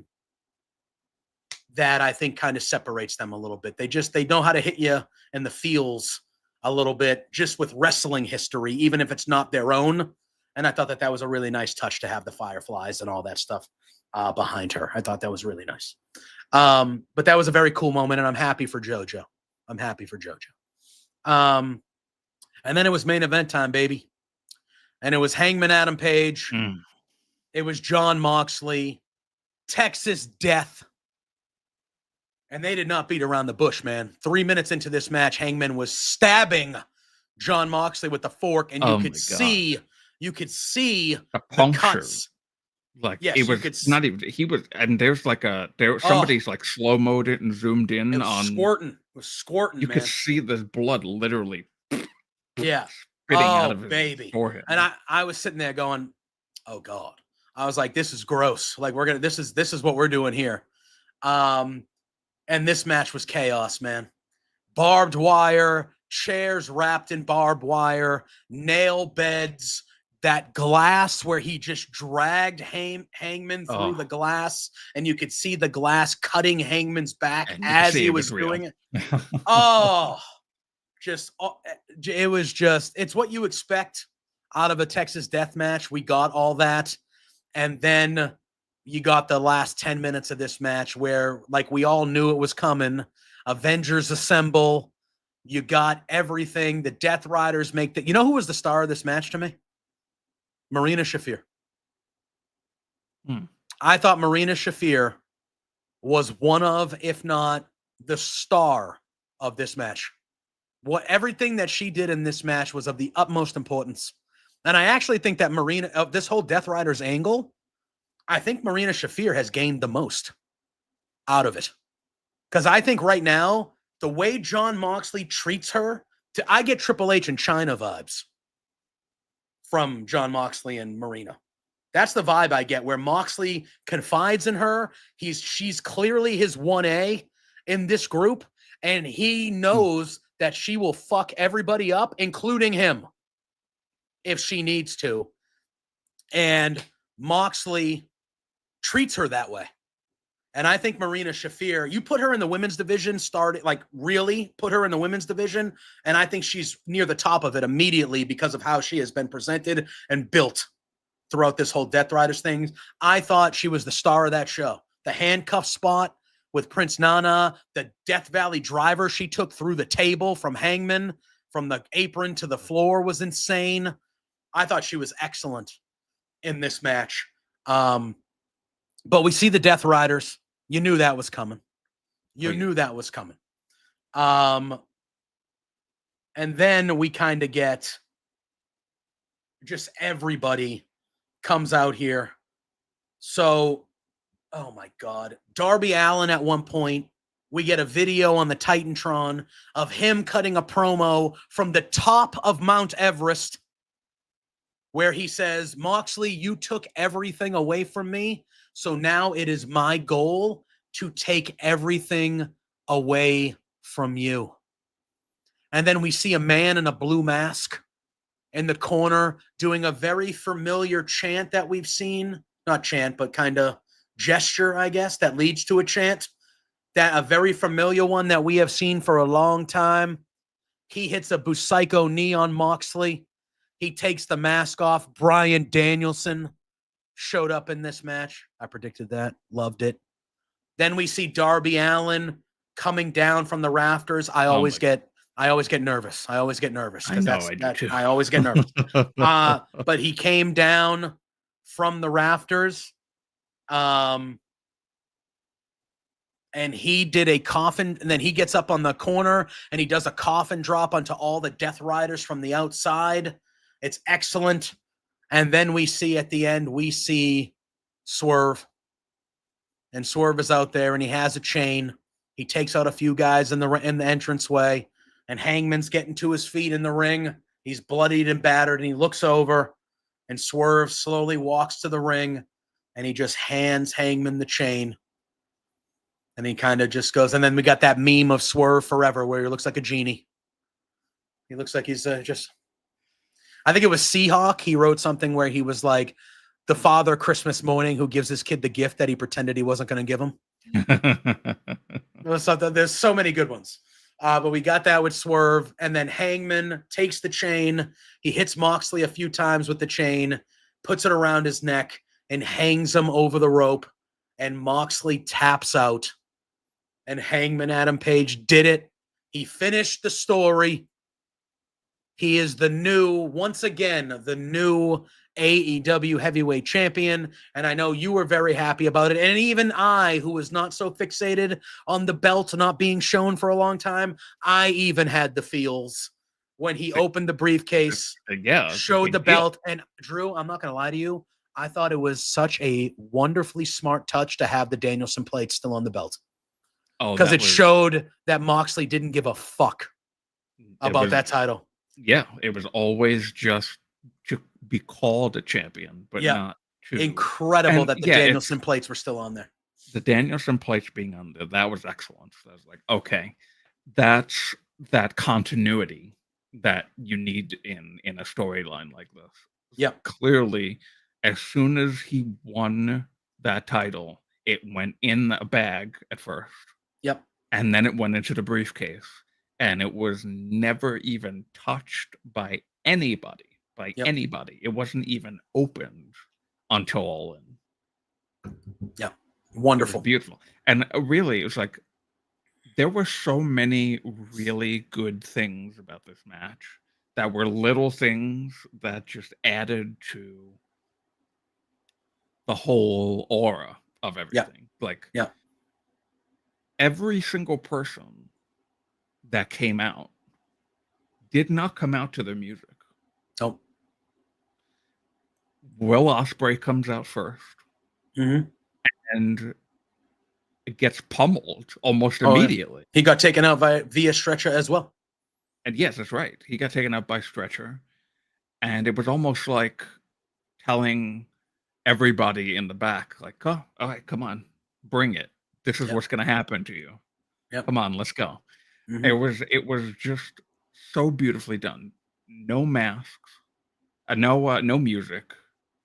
Bryan Danielson in the mask so that he could go through the crowd without getting recognized and alert the Death Riders. Perfect. Mm-hmm. Darby Allin and it was very poetic too. It's like he's cutting a promo from the top of the mountain, and then he ascends it was almost like it was supposed to look that way. It's like he's ascending from Mount Everest right now in front of you to take out Jon Moxley, the Death Riders.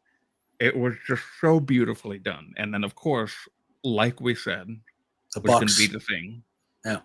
A final person to put the nail in the coffin for the Death Riders and help Swerve and help Hangman with Swerve. Yeah, and the chain and the significance of the chain, that is how Hangman beat Swerve and their text with the chain, and the chain is how Swerve also beat like the significance of that chain and that being the weapon that he handed to Hangman, because they have such a history, obviously, with each other, but with that chain, it just, all the story. And we were calling it for a month. We were like, Swerve's going to be the guy. He's going to be the last guy that does it. He's going to be. And we all knew it was coming. And even though we all knew it was coming, it felt so fucking good when it happened. And it was like, hell yeah, man. And we know we're getting Swerve and Hangman again at some point. We know we are down the line, far away from now. We know it's coming.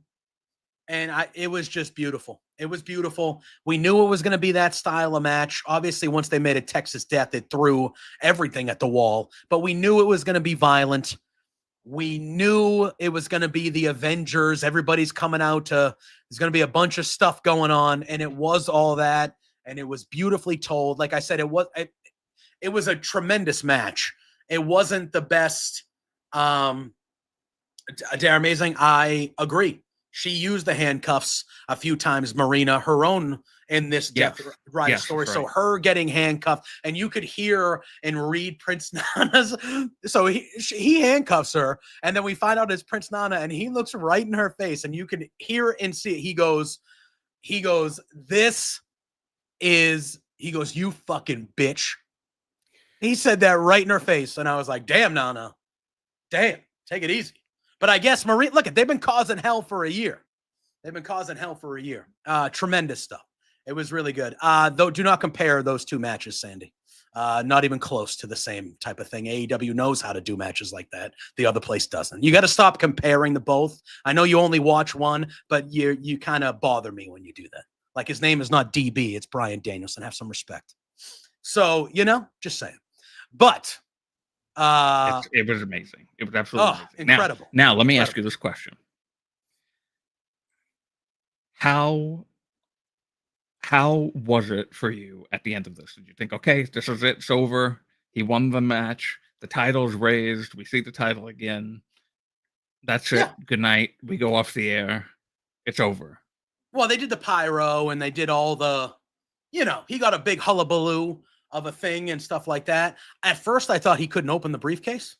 That's what it was looking like to me. And I was like, oh shit, if he can't open that briefcase. That frightened me. I was like, if he can't open that briefcase, that is going to kill this moment. Like, get that fucking thing open. And then he actually did. But yeah, I thought, why, were you expecting more? I actually thought MJF was going to cash in. I didn't think he was going to cash in. I thought MJF was going to come out last night during Hangman's opening promo. But he didn't. But I had in the back of my mind, I was like, no, that would not have gone well. That would not have gone over well.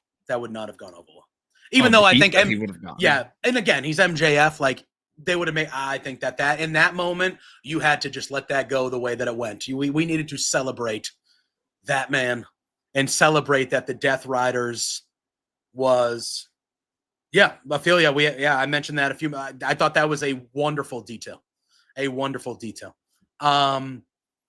was excellent. This was excellent stuff. And I thought the opening promo last night from Hangman, first of all, I know they're in Chicago, but that venue they were at looked like they were that looked like that venue was built for Hangman. Because it looked like it was in Texas. Actually, I think that venue was built for Tony Storm. I thought that visual of Hangman walking out in the outfit with the belt and him with that background, I was like, this is a very fitting looking venue for Hangman to be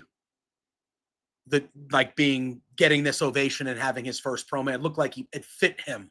And then the other good thing about All In too with this. So Hangman comes out and it's his old music. It's not which honestly I do have to say I really liked his heel theme. I like his heel theme too, but he's not that guy anymore. I didn't really have any doubts that he was winning. But once the old music came back, I was like, oh, we're fucking doing this. Like, this is fucking it. It's happening. Let's go. That other special touch where he's been coming out of the heel tunnel for almost a year now, or the heel side, if not. And the camera. And the camera was like, all right, we're waiting here for him. And then all of a sudden it just was like, oh, wait a minute. And just moved over really quickly. He's like, oh, he's the babyface now. And he's coming out of the babyface side. What a beautiful thing that was. I love when they do stuff like that. Oh, yeah. It was a nice touch. And then last night, Hangman starts the show. He gets a bunch of "you deserve it" chants, and he actually says, no, you know what? You guys deserve that. And he thanks everybody. He thanks everybody that helped him. He thanked Will Ospreay. He thanked Bryan Danielson. He thanked the Ops. He thanked Darby Allin. And then he said, and you know what? He said, I don't know if he did it for himself. I don't know if he did it for AEW, or I don't know if there was a small part of him that did it for me, but I am a man, and I'm going to thank you, Swerve Strickland. And he thanked Swerve. And then he went in and he said, I lost a lot of blood over the weekend, but I shed some tears as well. And there are people like Jon Moxley that will tell you that I am lesser of a man for doing so. And he says, but let me tell you, I am a man who is married, who has 2 kids, who love him. I am a man who has thousands and millions of fans who look up to me and respect me. And he goes, and let me tell you, as you look at me right now, what kind of man I am. I am the champion of the fucking world. And I wanted to run through a goddamn wall, Drew. Oh, I would have ran through a wall. Great. I would have ran through a wall at the end of that promo. Excellent stuff from Hangman. Loved it. Loved it. Real good. And I find it funny that Swerve helped him. Hangman thanks Swerve, but on last night's show, they were in two completely different. Mm-hmm. Swerve's over here doing this. He did Hangman's tweet, "You're over there welcome." doing that. Yes, he did. Swerve did tweet, "You're welcome." But on the show, didn't cross paths, both doing separate things, completely different islands on the AEW program, at least the one night after All In. So I'm excited. I'm intrigued to see how long they keep them separated. Do they cross paths again? Like I'm intrigued to see where it goes, because obviously that's not going to be the end. You know, of Swerve and Hangman, obviously. But we'll see. We'll see. And it seems like it may also not be the end of Hangman and Moxley. No, because the main event was a trios match, which involved the Death Riders and Hangman, Mark Briscoe, and Powerhouse Hobbs. It was a good little main event. But it feels like Moxley would get a rematch, yeah? I would think. Obviously, we know MJF has the contract at some point. But I would think the next thing we would do is Moxley would probably get a rematch. He did hold the title for 9 months, regardless of how he cared about it. Or it would have been. I would honestly say that it would have been weird for that to have been a one and done. Yeah, right. So I feel like maybe they just have no match with the Death Riders is a proper match, but there were a lot of expectations because of how people perceive wrestling for another company. Mm-hmm. That like this was WrestleMania and this Dynamite was supposed to be a Raw after WrestleMania, and they were supposed to be done with each other and all that stuff. So people were like, oh, well, Hangman finished the story at All In, so why are they still involved with each other? But I don't think that that's a bad thing. First of all, I think people need to stop expecting AEW to do what WWE does, because they're a completely separate fucking company. If any time were a time to realize that, it was All In. Like, come on, dude. You know what AEW did last night? They created multiple storylines for All Out, which is happening, 6-7 weeks from now. Because obviously we have Forbidden Door, but that show is mainly not an AEW versus AEW show. They'll have a couple AEW versus AEW people matches, but that is a show where AEW fights talent from outside of AEW for the most part. So I believe all the stories they're starting to build are really for All Out, which is happening at the end of September in Toronto. And last night they built about 4 to 6 stories in night 1 after All In for that event that's going to happen in 7 weeks or so. That's how AEW operates. It's how they've always operated. And again, people come out of the woodworks and they say they're dumb shit. We got one of them in the chat, and it's just like, okay, well, if you want to go, we're going to talk about the other guys right now. We like them too, but it's like, they're not the same. They're not going to operate the same. It is an alternative, which means they do things differently, which they do. And now, if you've been watching AEW for the last 4 to 6 months, they're fucking hot as hell right now, dude. They are making me feel things that I haven't felt there in a few years. And I think part of that problem was they were trying too much to be like the other guys. And now they're back in their wheelhouse of doing what they do, and they're fucking crushing it. I thought Dynamite last night was fun. Yeah, that was a fun, good show of Dynamite. There's people that are complaining. I'm like, don't watch something else, man. There's plenty of wrestling out there. There's good wrestling everywhere. TNA Slammiversary is on Sunday. That show's going to hump. Ring of Honor had a great fucking show on Friday. GCW is doing great shit. Go watch something else, man. It's cool. I don't care what you want to watch, but I don't know what your expectations are. But if you're watching the show every week, I don't know where you are creating these expectations, because you're fucking the only ones that are creating them, because none of us are having these expectations. And our expectations, I feel like, for the most part, are getting met by AEW currently. So I don't know what the hell people are thinking about. But anyway, great weekend for AEW. I thought All In, Scott says it was his favorite pay-per-view ever. That's a bold statement. It was very good. I enjoyed this All In better than last year's, for sure.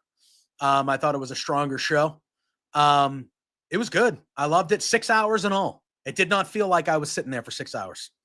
It did not. It And I think didn't. at the end of the day, look, and I don't want every show to be 6 friggin' hours long. Trust me. But at the end of the day, if you want to start a show at I was gonna say, 4 p.m. all the I was time, gonna that'd say, be great. if you want to have these 5 or 6 hour shows, I'm all for it if they are as entertaining and as good as that. But don't start them at 7 o'clock at night. You want to start them at 4, 5, even 3, like you did here, and make that more of a regular thing. Sign me up for that. I will gladly sit in front of my TV screen from 3 to 10 and watch your long ass wrestling show if it's as good as All In was. And knowing that, oh, it's 10 o'clock at night when this is over. Cool. It's not 2 a.m. Yeah. You know? The going on at 8 p.m. and then, they would do like a hard out at midnight at least. Yeah. But then like since Dynasty, they've been going to like 12:30. Yeah. Okay. It's a Sunday night. What the fuck are we doing? Yeah, I mean, poor Sandy. It's already midnight when that shit starts for him. So I know he doesn't watch AEW, but still, like WWE shows. WWE shows are the same for him, Yeah. So, but speaking of WWE, they had themselves a really great event last weekend as well, and that was Evolution. You want to talk about? I thought it was WWE's best PLE of the year so far. I thought it was excellent. I thought it was really good. Despite the build, I think 2 things can be accurate here. I think we can say that these women killed it on Sunday night and they put on one of the best shows that WWE has put on for the year. And I think we can also say that the build to this show was dog shit. Yeah. Was dog shit. Sure. It felt like it was thrown together. It felt like WWE really didn't care about it that much. They just were kind of doing it. We love Toni Storm around here, Bleach. We love Toni Storm. I thought that promo last night was wonderful. Her tits are looking towards the future. That's a quote. Just saying. That's not me being that's a quote. And you could hear Taz laughing hysterically when she said that, because then did you notice that a tits chant started in that arena last night? That crowd was funny last night. Listen, there are a few times that I am jealous of not being at a wrestling show. The Anarchy in the Arena, when bodies hit the floor, yeah. I was incredibly jealous. And last night when that tits chant was happening, I was very sad that I was not there to be a part of that chant. That would have been a fun time. But anyway, let's go over to WWE. Evolution was wonderful. Really good, even though it didn't really get the build that it should have with these, but you knew the ladies were going to kill it, and they absolutely did. And this show started off with a bang, man, because we had the triple threat match for the women's IC title, the best story, in my opinion, that they had going into this. There were 2 matches I really was looking forward to. This and Jade and Naomi, I'm assuming. This correct? Match and Jade and Naomi. And you know why we were looking forward to them the most? Because they had long-term stories built around them that made us interested. And don't get me wrong, I knew all the matches were going to be good, but Scott, I agree with you. I agree with you. But this match was incredible. An incredible start to this event, as we knew it kind of would be. These 3 women have been knocking it out of the park since they started this feud. And it was really, really good, man. All 3 women looked excellent in this match. At one point, I thought Bayley was going to win this thing like 2 or 3 times. I thought Bayley was going to win this. And I was like, holy crap, are they going to actually put Bayley over here? And they're going back and forth. They're doing all this thing. Lyra Valkyria. What more can be said about this woman? I didn't know of or particular. I've said this 100 times, and I'm anything but consistent. I did not care about her before January, and this year has been like a huge rise. To me, I don't think there's anybody close. She is 100% the breakout star of 2025 for WWE right now. Like it's like she's leaps and bounds ahead of everybody, in my opinion. Of breakout and star. quickly being able to get herself over. Oh yeah. And I mean, of course, Becky and Bailey have helped in that. All time, of course. And when you put her in there with two all-timers like that, and she's showing that she absolutely belongs in that she class. Can hang with them on the microphone. She on can the hang mic, with them in the ring. In the ring. Oh my god, incredible, incredible. And the match that they, and then on Monday, so we have this match, which we saw Becky retain, a great triple threat match. Becky retains the pinfall at the end of this match, where Bailey hits the rose plant on Lyra. It looks like Bailey's going to win the friggin' thing. And Becky slides in and she does like a rollover. Yeah, that was so unique. And it was so smooth into a backslide to pin Bailey to retain the title. Excellent finish to this match. And then on Raw, we had Bailey versus Lyra to go. The winner would face Becky for the IC title at SummerSlam. And Bailey and Lyra, what a match they had on Monday, these two. And we saw Lyra get the victory over Bailey. So it's going to be Lyra and Becky one-on-one. That Bailey doesn't have a match at SummerSlam. I think, could we think, we talked about it early on. I think maybe, when did they have, I'm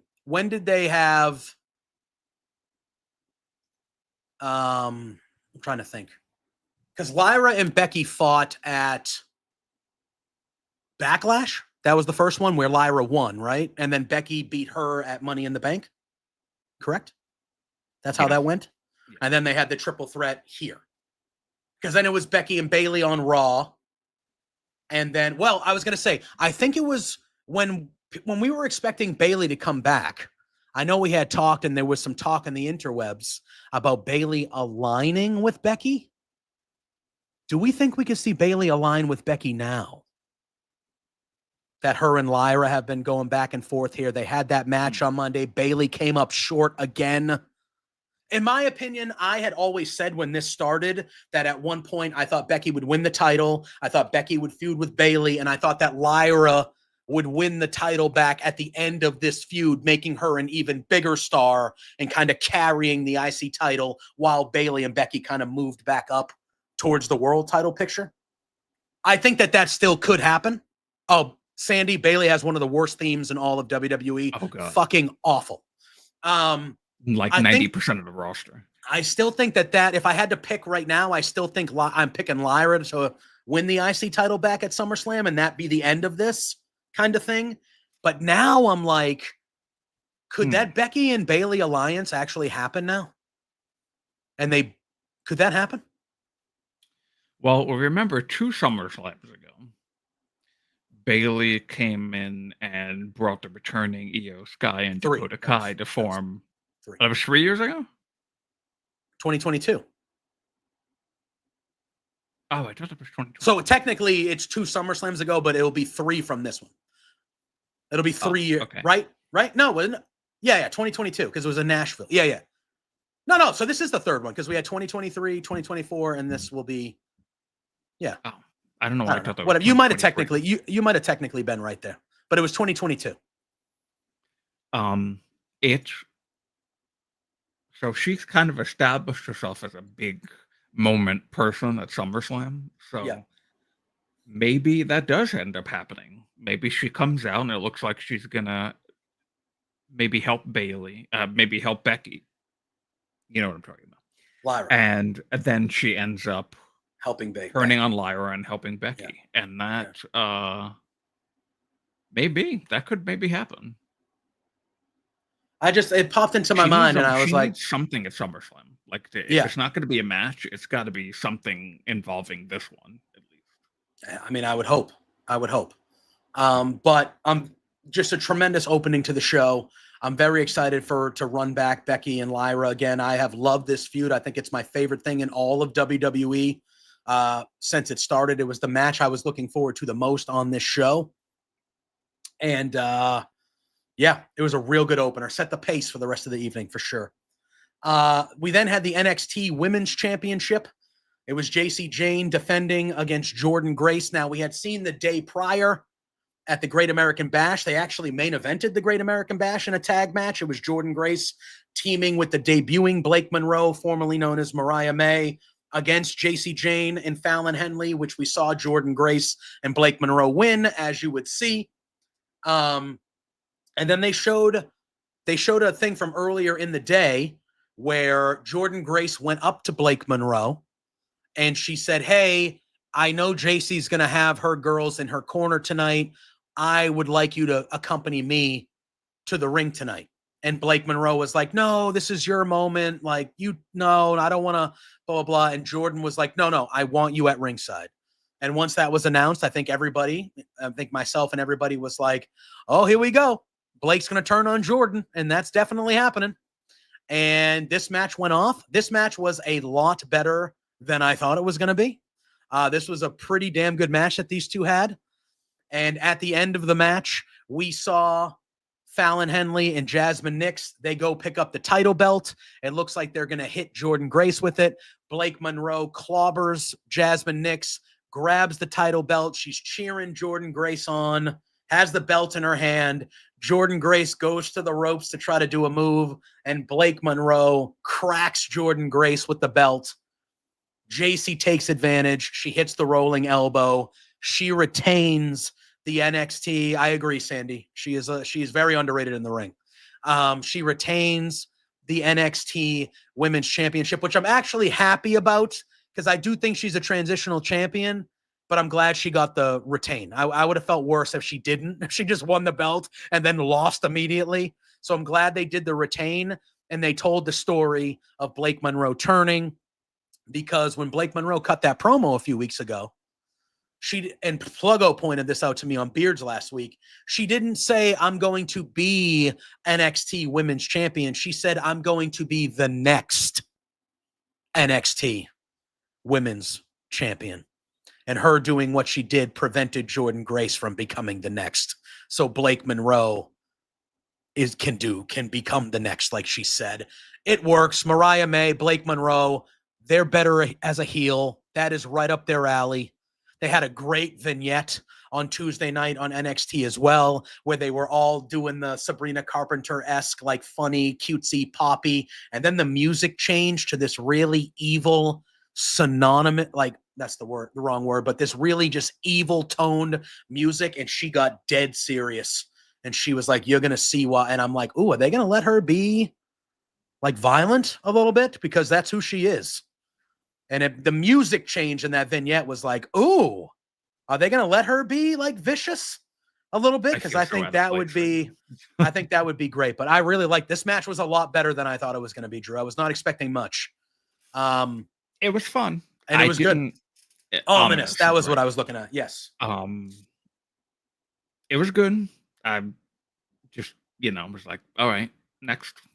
Because I'm not. You don't watch the best show in WWE has to offer. I get it. And then maybe I should stop watching Raw and SmackDown and just watch NXT. Well, I mean, you complain about them enough. I don't know why you wouldn't watch the actual good show that they do every week. You know, I'm just throwing an idea out there. But then you're gonna get mad at me. So no, because I actually think you would like NXT. You'd be like, "That was fun," and I'd be like, I know, it is fun." Wait, so you're saying that I can stop watching Raw and SmackDown? No. SmackDown for me hasn't hit for a while, though. But they just got back to 2 hours. It feels like, why is it that whenever they drop down from 3 to 2 hours for the first month, it feels like they don't know how to write a 2-hour show? Like they haven't done it for 50 years. Sometimes they don't know how to write a 3-hour show. It's just bizarre. It's bizarre. But yes, anyway, good stuff. It was good stuff, and I'm excited to see. I agree with Scott. It will be a great program with Jordynne and Blake Monroe if they book it right, and we'll have to see, because I don't know if the online exclusive of Jordynne Grace losing her mind and just destroying shit in the back after this match. Just, where is that bitch? Where is she? I was like, okay, all right, let's go.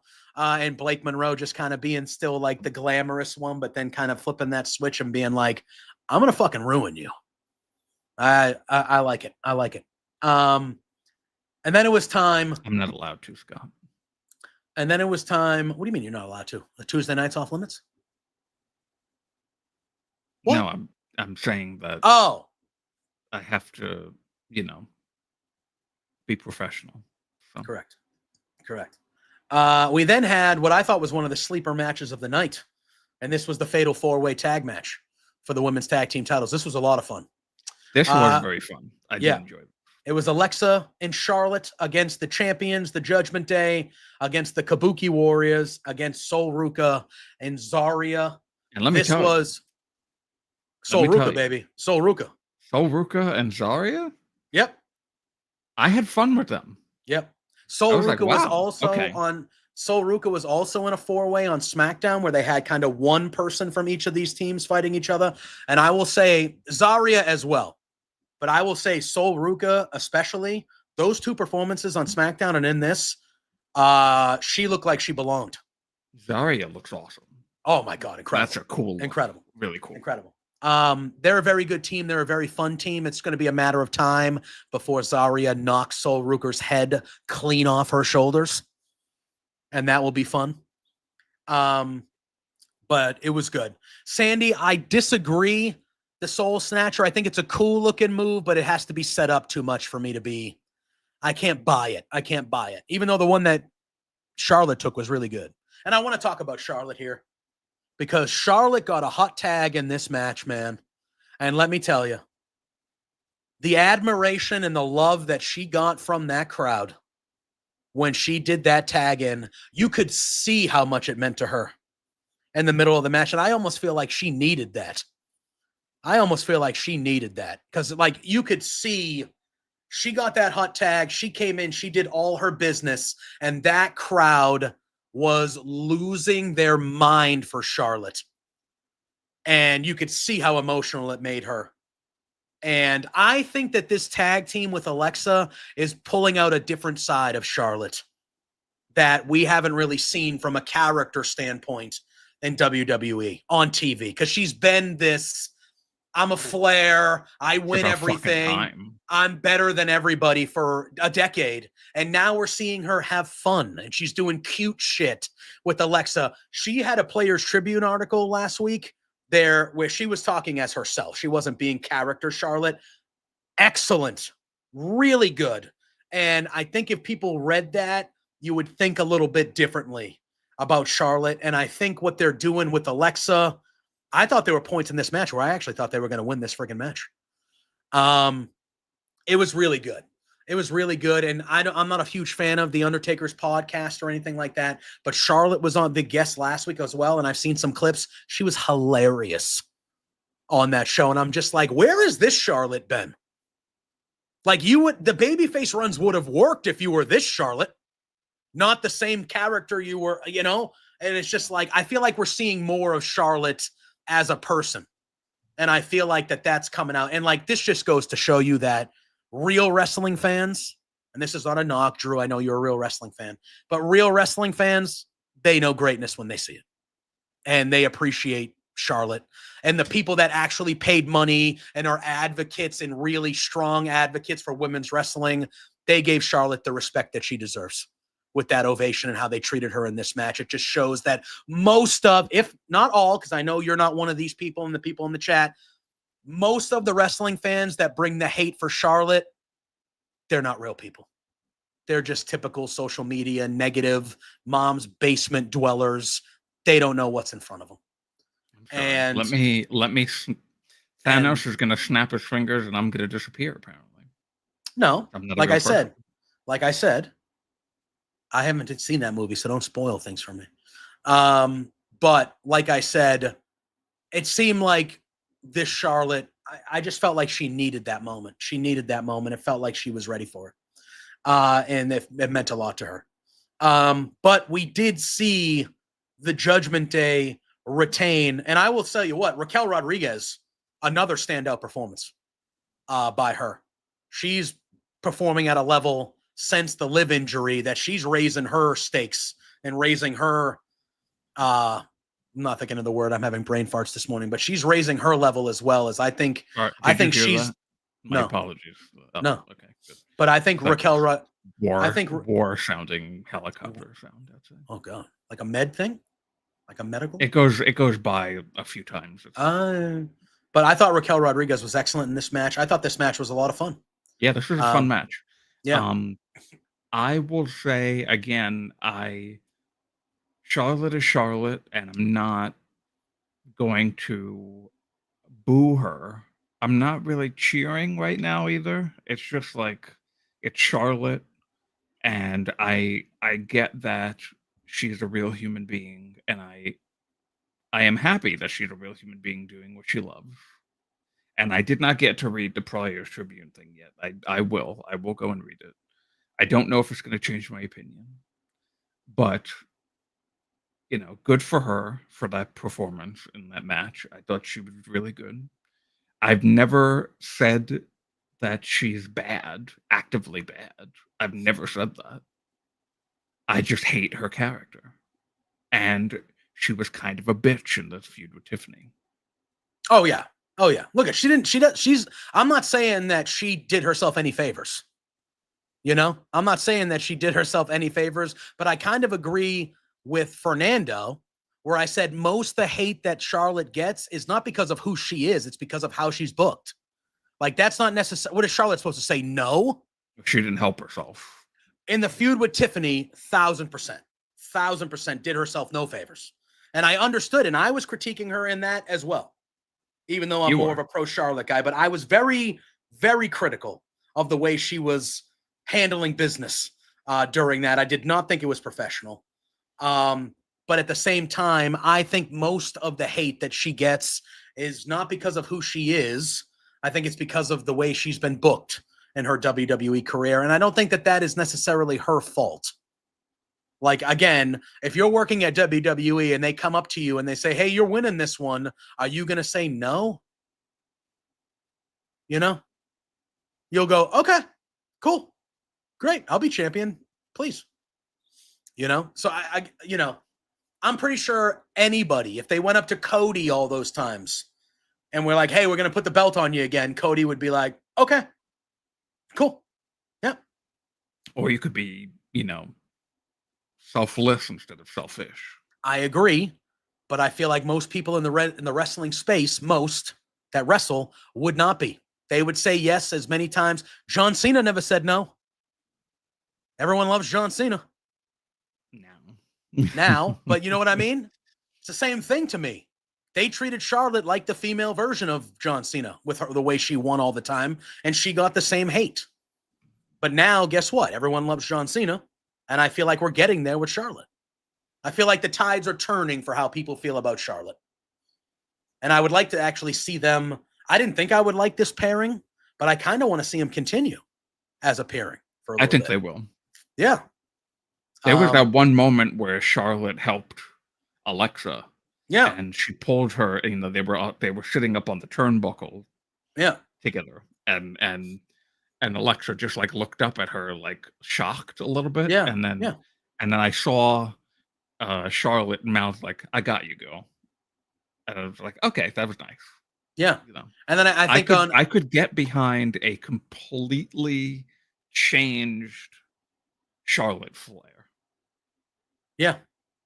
The funny thing is that at one point they did drop Flair from her and just called her Charlotte. Yeah. But she was just the exact same.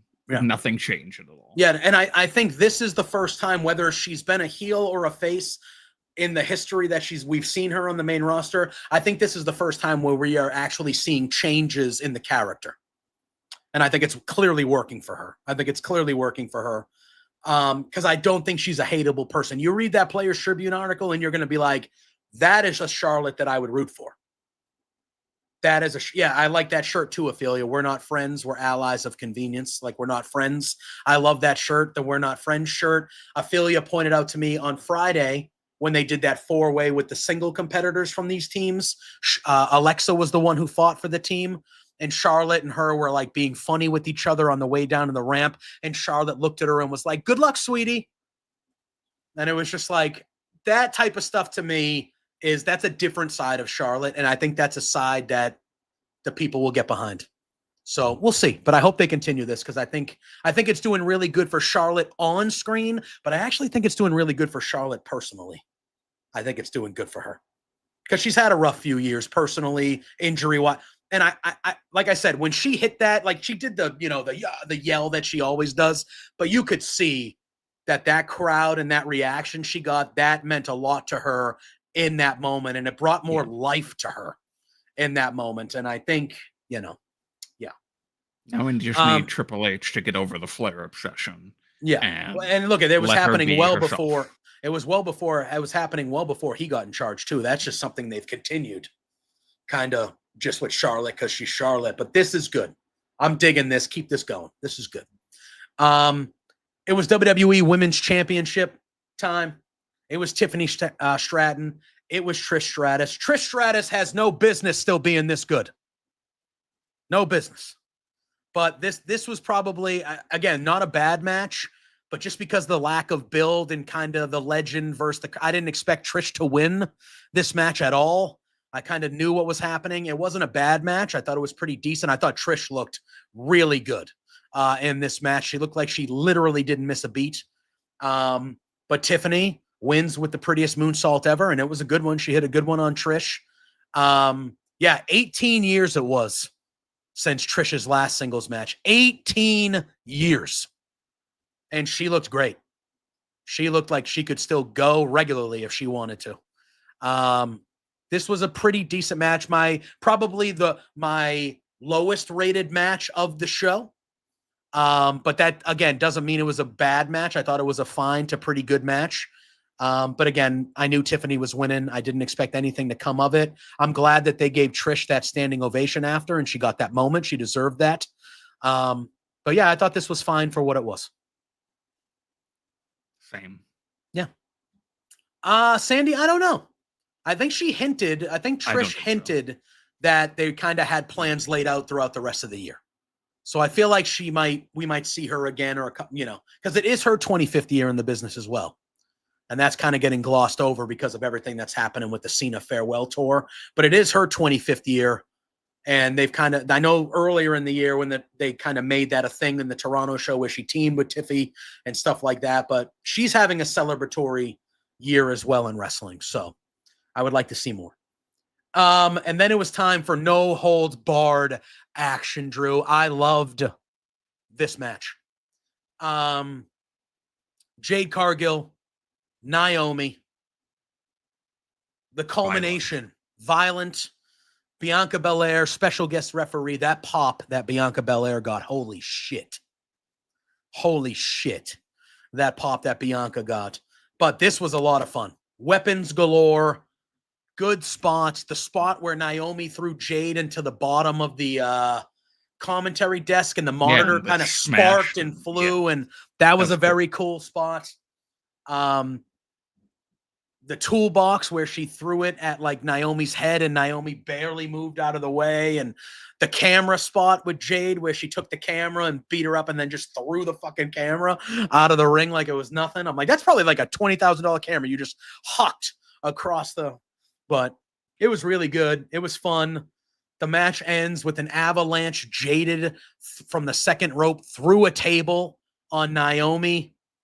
And Jade Cargill gets the win like we and most people predicted, because Naomi did, well, at the time still had that Money in the Bank briefcase. So everyone was like, Money in the Bank briefcase. Oh yeah. Beautiful. Oh yeah. And so I think all of us thought that maybe my favorite of the custom.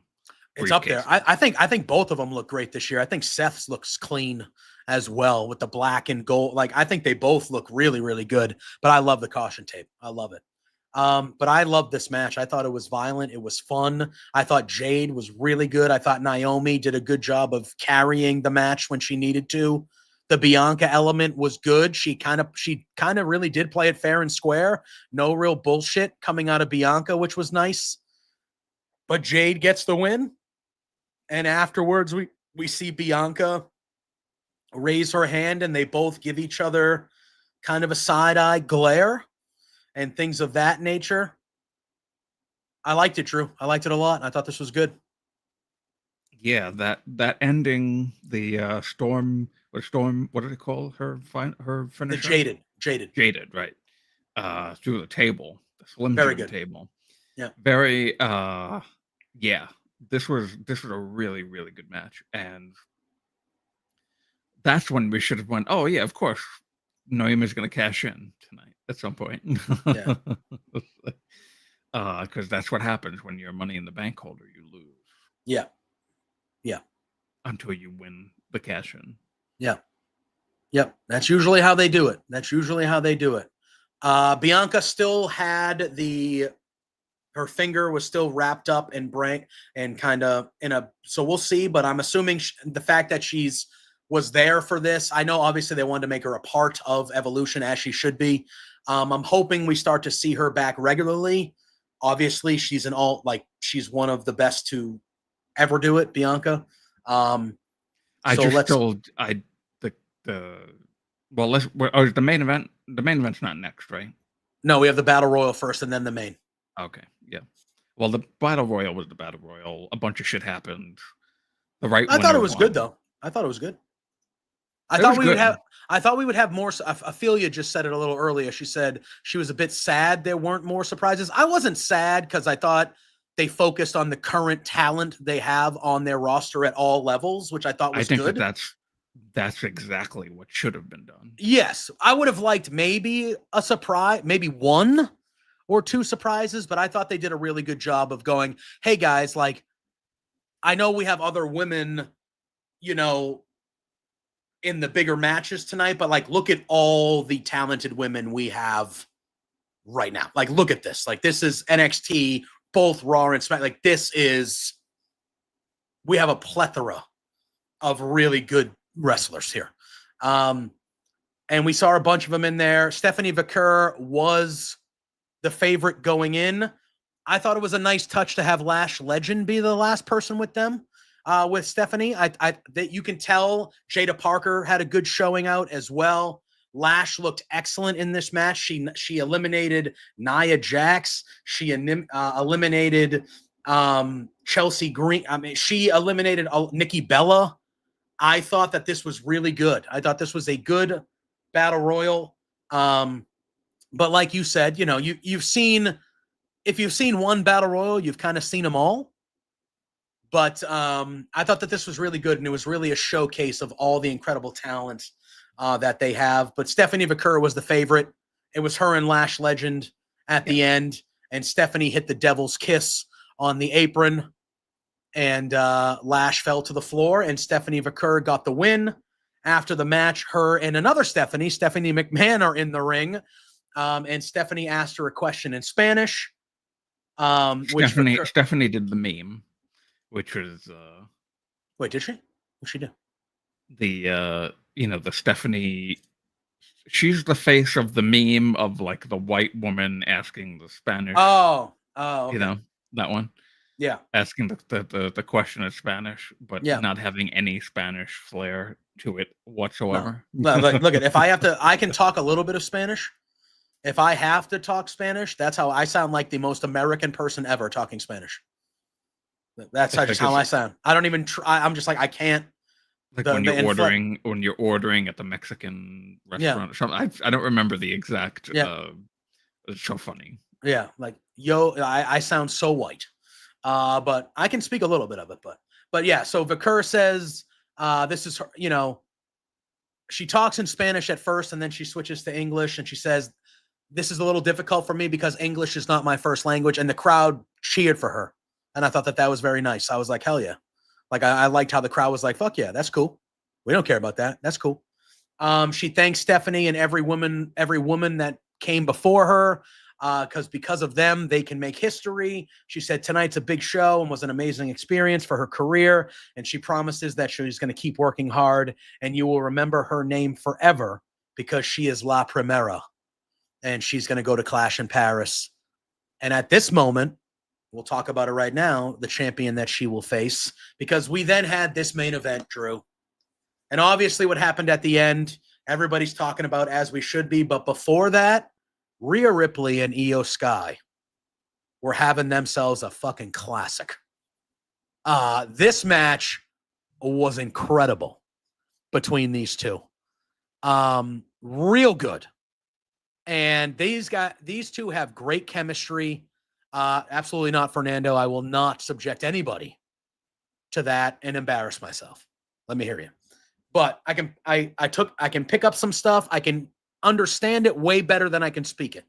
Like if somebody's talking Spanish to me, I might have to have them like slow down a smidge because they usually speak fast. And I'm like, wait. But I can understand it. I would say 80% I can understand if somebody comes up to me and they can't speak English. Speaking it back to them, I'm probably maybe in the 40s or 50%. I'll be like, I'm trying to figure it. But these two had an incredible match. It was a great main event, back and forth with each other. Io Sky,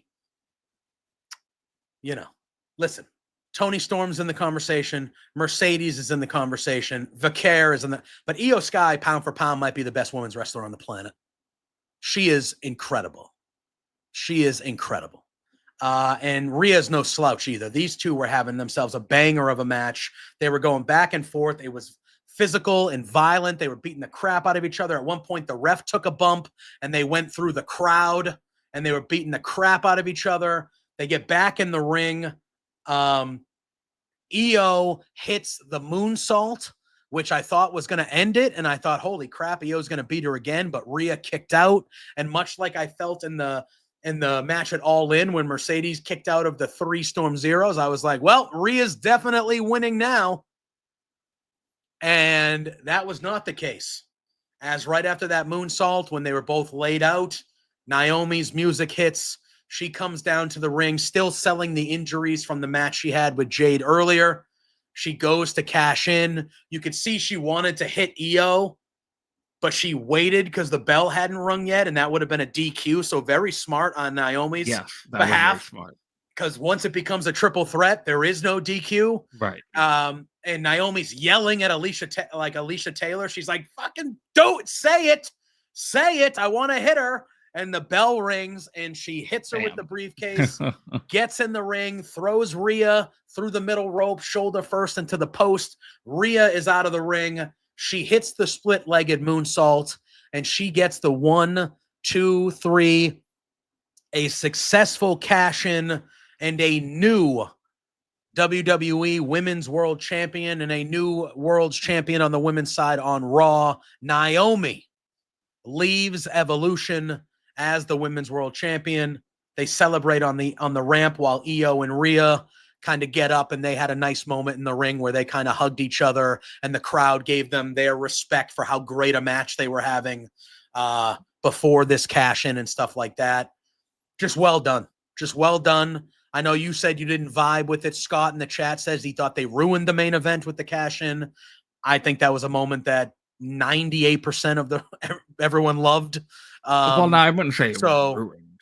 Yeah, I thought it was excellent. I don't think it made sense for her to cash in on this match. I think that because they did the same thing with kind of like the Drew and Punk story, where Drew's objective always was never have Punk win anything after Punk dethroned Drew's first win at WrestleMania, and then was constantly either getting him removed from a title match, making him lose a title match, and Drew never went. Drew is not going to be the one to stop Punk at SummerSlam. Mm-hmm. And Drew earlier, I'm trying to remember what match it was. Where we were like, Drew obviously should just come out and stop Punk from winning this match. He didn't do that. So why it doesn't make sense for Naomi, who's had to deal with this whole thing with Jade and Bianca for a year now almost. Or yeah, like a year it's been. Yeah. She just lost that match to a woman who is going into a world title match in a month. Not even a month, like 3 weeks or whatever it is. Yeah. That's the story was clearly she should be cashing in on Jade. Jade wins at SummerSlam, and Naomi cashes in and takes that moment away from her. Yeah. Well, and again, we all kind of saw that happening. I think everybody thought that was the predictable thing that they would do, is she's going to screw Jade out of that moment, or she's going to cash in after Jade wins, or which I get. And the story they were forward to it. Yeah. I was like, yeah, this is going to be a hot feud after SummerSlam for the rest of the year. But I think Jade is going away to film a movie. So Jade's not going to be there after SummerSlam. Oh, so I didn't know that. Yeah. So, and again, I don't think that has anything to do. Maybe it does. But I don't think that has any. The way that I took it was they've been feuding for a year. They just had the blow off and the no holds barred match. We can get back around to this, because I could easily see a Bianca or Jade winning the Royal Rumble and then saying, "Hey, Naomi, I choose you." I could easily see that happening. No, if when Naomi's we get there, champion at that point. Yeah, which I think she will be. I think Naomi's going to get a legit run here. I think this feels like Naomi's going to get a proper run when it comes to this title. We already saw that the match is booked for SummerSlam. It's a triple threat. It's Rhea, it's Io. It's Rhea and Io yet again. Yeah, again, that's why I felt at the beginning of the show, I said Naomi actually doing this makes all the sense in the world, because Raw doesn't have any main eventers besides those two. And you can't just do those two even as great as a main event that this was. And this would have went down as one of the best women's matches of the year with Io and Rhea. You have to have more than that on the main event side of things. And Naomi getting there as the champion right away, it just breathes fresh air. And then if you're talking after SummerSlam, that Becky is no longer the IC champ, and Bayley, you talk about putting those two rising up back to the main event level against Naomi, with Rhea, with Io, with Asuka. Now you're starting to form a top of the division that are a bunch of matchups we haven't seen. I think Rhea should go to SmackDown as well. I feel like whenever they do this draft, or whenever I think Rhea needs to go to SmackDown. She's done enough on Raw. So, yeah. But I agree with you. I think we were all and it would have made more sense, I guess, for it to happen with Jade because of the story we're telling. But Naomi was pretty clear right from the jump. Both champions need to watch out. I'm going to tell them. Yeah. They all say that. I thought it was I actually liked it. And I thought Naomi's promo on Raw to start the show was good. And she got her flowers as she deserved. I thought all in all, I thought it was pretty good. And I feel like Ophelia's right. On the all women show Evolution, this was the time to do it. And I feel like it was she said it was the perfect time. I felt like it was pretty damn close, if not the perfect time to kind of have to cash in, and do that on the women's show to end the show. And it was a great moment. And that was one of those moments where everybody felt good for Naomi. You know what I mean? Like, she won it and everybody was just absolutely. Hell yeah. I'm very happy for her, without a doubt. Yeah. But I thought it was good. She got screwed years ago. When she did. She got an injury and she had to be out for like a month or 2 months. Yeah. And they did a whole televised, we need to take the title. This was back when Daniel Bryan was the GM with Shane. And meanwhile, on the other brand, Brock would be gone for 4 straight months with the title, and they didn't give a shit about that. But Naomi couldn't be there for a month to defend the title, and she had to relinquish. That was total bullshit. I agree. I thought it was a great show, Drew. And you know what not only did the women just kill it, and they had a great show, one of the best shows that WWE has put on all year, as we kind of knew they would. You know what made this show feel like a real good wrestling show? It was not just 5 matches. There weren't advertisements and 20-minute fucking intro videos before every match. It just felt like a really well-paced, put-together wrestling show. That is true. I would argue that two of the better shows that WWE has put on this year was Evolution and was the show they did with AAA. Two of the better, more fun wrestling shows that they put on. And you know why? Because there was no extra bullshit that we see all the time during these PLEs. There was no 20-minute vignette and promo leading into a match with advertisements everywhere. This match is brought to you by this. This was 7 matches, well-paced, no filler. Go out there and fucking kill it, girls. And they did. And hopefully this proves to people that this is how they should do their shows moving forward, because these type of shows feel a lot better watching than what we get on a normal basis with all the advertisements, all the money grabs, all the stuff like that. It doesn't feel like a wrestling show most of the time. This one felt like a wrestling show. And I think that helped it tremendously. It did. I agree. Yeah. All right. Obviously, I know Drew doesn't watch NXT, but they had a PLE. It was a decent show. It was not one of their best by any means. They kind of mailed it in with the card because they knew they were going up against All In because they were being little bitches and counter-programmed AEW. So they kind of really did a disservice to the NXT kids, in my opinion, and they kind of gave them a lackluster card. The show was still good. If you love wrestling, it's worth watching. The matches were fun and it was good, but nothing of substance happened. It was kind of really a missable show, sadly. You wouldn't have missed anything. I would say, if anything, go back and watch the North American title match between Ricky Saints and Ethan Page. It was a Falls Count Anywhere match, a lot of fun, which saw Ethan Page retain. So I expect to see Ricky Saints, on the main roster very soon. But yeah.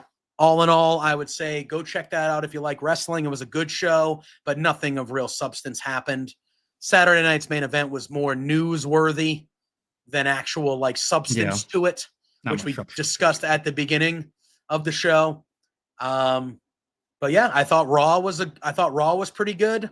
I thought the women really had all of Raw too. The only thing the men did on Raw was the gauntlet match. The gauntlet match. That main evented the last 45 minutes. The whole other hour and 45 minutes was all the ladies, and they killed it again. And I loved what they did. I want to see the shows built this way more often. I'm not saying every week we need to see, the first 2 hours, but things need to be more fair. I know Triple H puts his foot in his mouth a lot. And he was asked after this show about the future of another Evolution. And he said that he doesn't think there needs to be an Evolution. That's okay. So you phoned in kind of the build to this, and then you're going to go and say that. Well, afterwards. Hear me out. He does put his foot in his mouth a lot when he talks. Okay. And I'm not sitting here. The vibe that I got from that was, I don't think he was saying that to ruin everybody's mood. I think he was saying that hey, I don't think we need to be at a place where the women need a show dedicated to themselves. We need to do a better job of just making them more regular part of the regular show, more even. Because as a wrestling fan, do I think they could do both? Yes. And I would love an Evolution every year. But if you're asking me to choose if I would rather have an Evolution every year, or I would just like more equal time for the men and women on the weekly television shows, I'm choosing the second one. I think they kind of do already, though, don't they? I mean, it's way better than it was a few years ago. Oh, 1,000%. But I still don't think it's rather even. I still don't think it's rather even. I mean, I think they can do. Raw was more women's matches than men. But did they just do that because Evolution just happened, or is that how things are going to go more often from now on? Because it's not usually that way. True. It's not usually that way. So again, if we see more of what we saw on Raw on both shows, NXT, the women dominate that show weekly. That NXT is run like the women run the show. There are way more women's segments on NXT than there are men. It just needs to be more balanced to me. What we saw on Monday should be happening on both shows way more often than it does. And if you're having me choose, I would prefer that than to just having a show dedicated to them every year. Yeah. However, I think you can do both, and I think we should get both. But if Triple H is coming from that angle where he's like, I don't think we need to do this. I think we just need, I think that's what he was trying to say. Now, I'm not giving him the benefit of the doubt at fucking all because I need to see it. But I think in this case, that felt like what he was trying to say to me. If we see more of Raw's booking on Raw going forward and on SmackDown, then I will say, yes, that was what he meant. Yeah. So that's at least how I took it. I understand because he didn't say it the best way he and that's why I'm skeptical of it. So at the very least, we should have Evolution every year. It should be a yearly show at the very least. But I would rather, or at the same time as doing that, I want to see more equality of storylines, non-title storylines. I want to see more equality throughout the show. Because besides title pictures, we don't see a lot of secondary women's feuds. Even with how much better it's gotten, if you're not fighting for a title, you're usually not on the show. You know? And I feel like that needs to be more equal to me. But with that being said, hopefully from here on out, give me an evolution. If they're going to put shows on like that, which they've done 2, and they both have killed it, and were one of the best shows of the year, both times they did it, do it every year or figure it out and give me more women on my weekly shows. And that's not just a WWE thing, because guess what? Last night on Dynamite, there was still only one women's match. It was a great 4-way, though. It was a great 4-way, but there was still only one women's match. At All In, a 6-hour, 8-hour show, if you include the pre-show. The second match was the Gauntlet, and there were no more women. Yeah. Like, this is an everywhere thing. But that's a story for another day. Really quickly, just to speed run through it, because I did tell him in the private chat, I do have to have it hard out and get out of here soon. But Roman returned on Raw, and that was an amazing moment. Holy shit, the pop was incredible. Yeah. And now somebody on Twitter said, "Oh, breaking news! Roman's going to be on every Raw leading to SmackDown." It's like leading to SummerSlam. It's like, oh, that's great. It's only 2 weeks, but you know, awesome. It'd be nice to see him more. But I think we're just this is what Roman is until he's done with wrestling. Is he's gonna return? He's gonna have a big match. He's gonna leave for 4 months.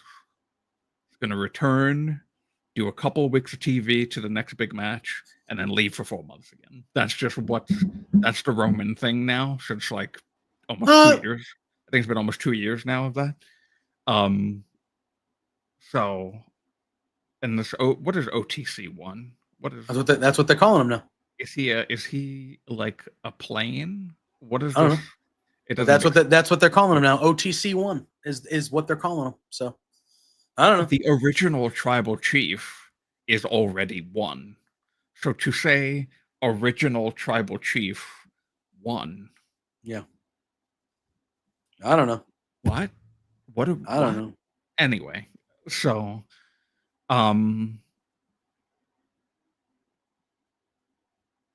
yes. So anyway, yeah. So but that was a fun moment. The Gauntlet match was really great. Braun Breaker is killing it right now. He is in the spot that he deserves to be in. I liked having him run through everybody. Of course, when Jey Uso came out, looking just, oh my god, just looking amazing. Jey Uso? Yeah. For, reasons.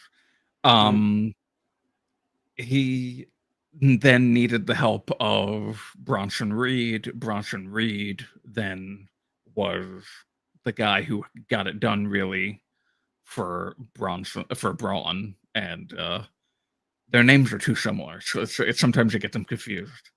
Bronson, and it's Braun. I keep saying Braun, but it's not Braun, it's Braun, because Braun is Braun Strowman. Braun is Braun Breaker. So yeah, that's a lot of hoopla. But yeah, it was a great match. Gunther acting like a piece of shit beforehand, And then Braun stepping up to him. I loved that. That was awesome. Yep. Before he left the ring and went up to his skybox.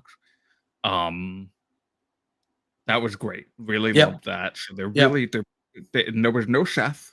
So we don't really know yet if Seth is truly injured, how severe the injury is. There's no report on that yet. Yeah. But having Braun in the spot with Seth out, perfect. Yeah. So, and he carried he looked wonderful, carried the gauntlet match. I assume SummerSlam. I think SummerSlam was originally going to be Roman and Seth before whether the fake, whatever you want to call Seth's injury. Right. I think it's real. So what, we're probably getting Braun and Bronson versus Jay and Roman now? I would assume so, which makes all the sense in the world. Yeah. Well, and we got to go because Drew has to go. This was the thing that bothered me the most about Monday was during that gauntlet, Braun Breaker won a match. He won the match before Punk because Bronson Reed helped him. With Jay. Oh, yeah, with Jay via cheating. And they established on commentary that there was no DQs in a gauntlet match, which I never knew that was the stipulation, that there were no DQs in a gauntlet match. So I'm sitting there going, okay, that's something new. And then I'm sitting there the whole time going, if there's no DQ, why is Bronson Reed not in the ring the whole time beating the shit out of CM Punk? That's the classic thing. So CM Punk doesn't win. Why are we just letting CM Punk wrestle a match against Braun Breaker, who's wrestled 3 matches? This is the thing in wrestling that you just have to get over because it happened in AEW. The Texas Death Match at All In. Yeah. The Death Riders waited at least 10 to 15 minutes before making the presence known. If you've established that there's a DQ and you're in a heel group, how are you not starting the match with your guy and just in the ring? Even it's a no DQ. You can do whatever the fuck you want. Yeah. So very bizarre. I was just like, why would you establish that is the rules and then have your heel team not like, so Bronson Reed comes out and helps him beat Jay, but then for the CM Punk, Bronson Reed's like, yeah, all right, I'm going to chill. I'm just going to chill and watch this. And then interfere. Just going to chill and watch this. Watch my guy lose. It's like, what? He can go in there and beat the fuck out of him. Beat him up. Made no sense, but we got to get out of here. But a massive weekend. And overall, really 95% of it was good shit. 95% of it was good shit. All In ruled. Evolution ruled. Great American Bash was pretty good. Saturday night's main event was what it was. But those are what they were. But it was a great event. I was happy with almost everything that we saw. I was, a lot of fun chatting it with you for almost 3 hours here, but we got to get out of here. Drew's got to bounce. I will be back later on this evening, 8 p.m. between two beards. Me and Pluggo, be on the lookout. We're trying to secure a good guest for us tonight. We're just waiting. It's been a little later of a wait to secure than usual, but be on the lookout there. Obviously, we're going to be diving into more stuff that happened this past weekend and things of that nature. So join me and Pluggo tonight at 8 p.m. right here, Eastern time. But Drew, let the people know where they can find you, and we will get the heck up on out of here. You can find me at the Drew Nicholas on Twitter and Blue Sky. Started being more active on Blue Sky yesterday. I gotta do that more because sometimes Twitter's garbage. So sometimes. Most of the time. I've curated my timeline. Yeah, I have mostly to the point where I only see people that I care about, but then sometimes the crap bleeds through. Yeah. But we're gonna get out of here. Thank you for tuning in. Thank you to everybody in the chat. Obviously, the show would be a lot more boring without all of you. So thank you for popping in. Appreciate you all tuning in. Drew and I will see you next week. Same time, 9 a.m. right here on this very channel. I will see you a little bit later this evening. But until then, you all know the drill. Peace out.